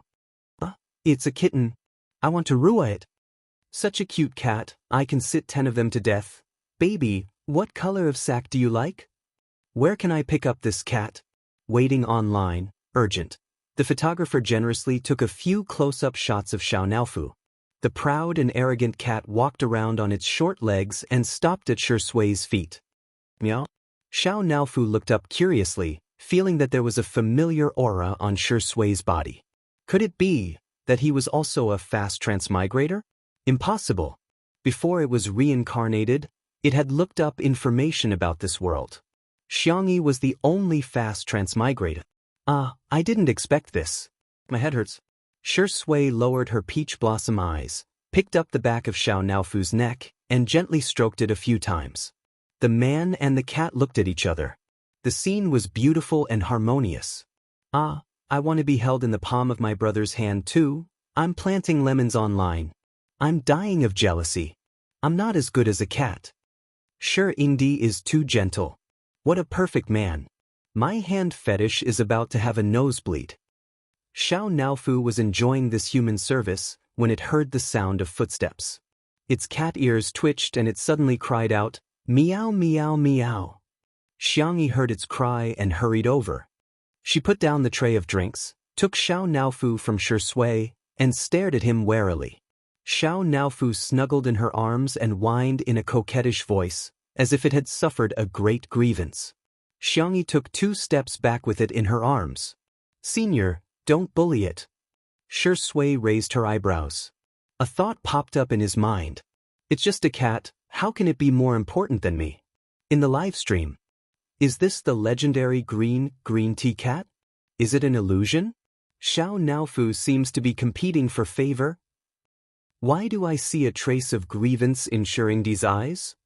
Sui's thin lips moved, wanting to explain, but Xiao Naofu meowed again. Xianxia softly coaxed, "Be good, I'll take you to see the new cat bed, okay?" Xiao Naofu, meow, Shui, very good, the case was solved. He really wasn't as important as a cat. Chapter 50. The cat bed was delivered by Xiang Feng. It was a red ingot shape, fluffy and soft. Xiao Naofu jumped into it and couldn't help but roll around happily. It seemed that Xianxia doted on it quite a bit. As for that man with peach blossom eyes, don't think he can steal Xianxi's love just because he's good-looking. However, why does he have that familiar scent? I'll have to find out when I have the chance. Under the expectant gazes of the Yen father and son, dinner was finally served. Yen Zhenhua personally scooped out the dishes and found the largest basin in the kitchen. The netizens watching the live comments exclaimed that the famous director was so down-to-earth. He took out a few pancakes and left the rest in the pot to keep warm. The side dishes were a few exquisite side dishes, including Xianxi's fresh salad, pickled pickles, and pickled radishes. Okay, let's eat then. Yen Zhenhua shamelessly picked up a piece of chicken for himself. The chicken was a free-range chicken, and its meat was firm and delicious. Stewing it in the pot made it even more delicious. Apart from chili, there were no other seasonings, which highlighted the freshness of the dish. He then took a sip of plum wine. The wine was strong and fruity, mixed with a sweet and refreshing taste. It was simply amazing. Shui picked up some vegetables and tasted them. Whether it was the bamboo shoots or dried beans, they were all soaked in the chicken broth. They were fragrant but not greasy. Then, a spicy taste bloomed on the tip of her tongue, spicy but not dry. He especially liked shiitake mushrooms, which had a smooth and tender texture that was even more delicious than chicken. Yen Nai was even more delicious. He took a bite of pancake, a mouthful of meat, and a mouthful of vegetables. As he ate, he even learned to tear the pancake apart and stuff it with meat and vegetables, imitating Rujiamo. This is AF * King Food Show. Smile smile *, I'm going crazy. I'm eating when I'm about to cook, and I'm eating when I'm eating. My stomach is round. Are you fighting? Are you arguing? Are you in love? Why are there no elements? You only know how to eat. Forget it, I'm going to cook some instant noodles too. The program team was surprised to find that as long as it was mealtime, the comments in the comments section would be surprisingly harmonious. Even Xianxia was rarely scolded. Li Jianyu's expression changed from absent-mindedness to sudden realization. Damn, he finally understood the real reason why Father Sure recommended Xianxia. It doesn't exist. It was all for a mouthful of food. Also, Xianxi's cooking skills were really good. Perhaps she could use this to clear her name. Not to mention gaining fans, it shouldn't be a problem to reduce the number of haters. Everyone's attention was on the dining table. Only the people in Xiangyi's live broadcast room noticed that she didn't eat at the table. Instead, she scooped up a bowl of ground pot chicken. The side dishes were also placed on a small plate and placed on the tray. Someone curiously asked in the bullet screen, "Is it for the manager again?" However, while Xianxia was walking towards the villa, the cameraman stopped outside. "Everyone? Are you giving it to your manager? Why can't we film it?" It definitely doesn't matter if the manager is on camera, But if it's someone else, they probably won't take random photos. Everyone expressed their understanding, but after Xianxia used facial recognition to open the automatic door, a slender man's figure flashed across the screen. Everyone. Her manager isn't that tall, he's not her manager. Isn't the vase fairy desperately trying to seduce Xianxia? But why is she delivering food to another man behind Xianxia's back? I have a bold idea. Could it be that she's a sugar daddy?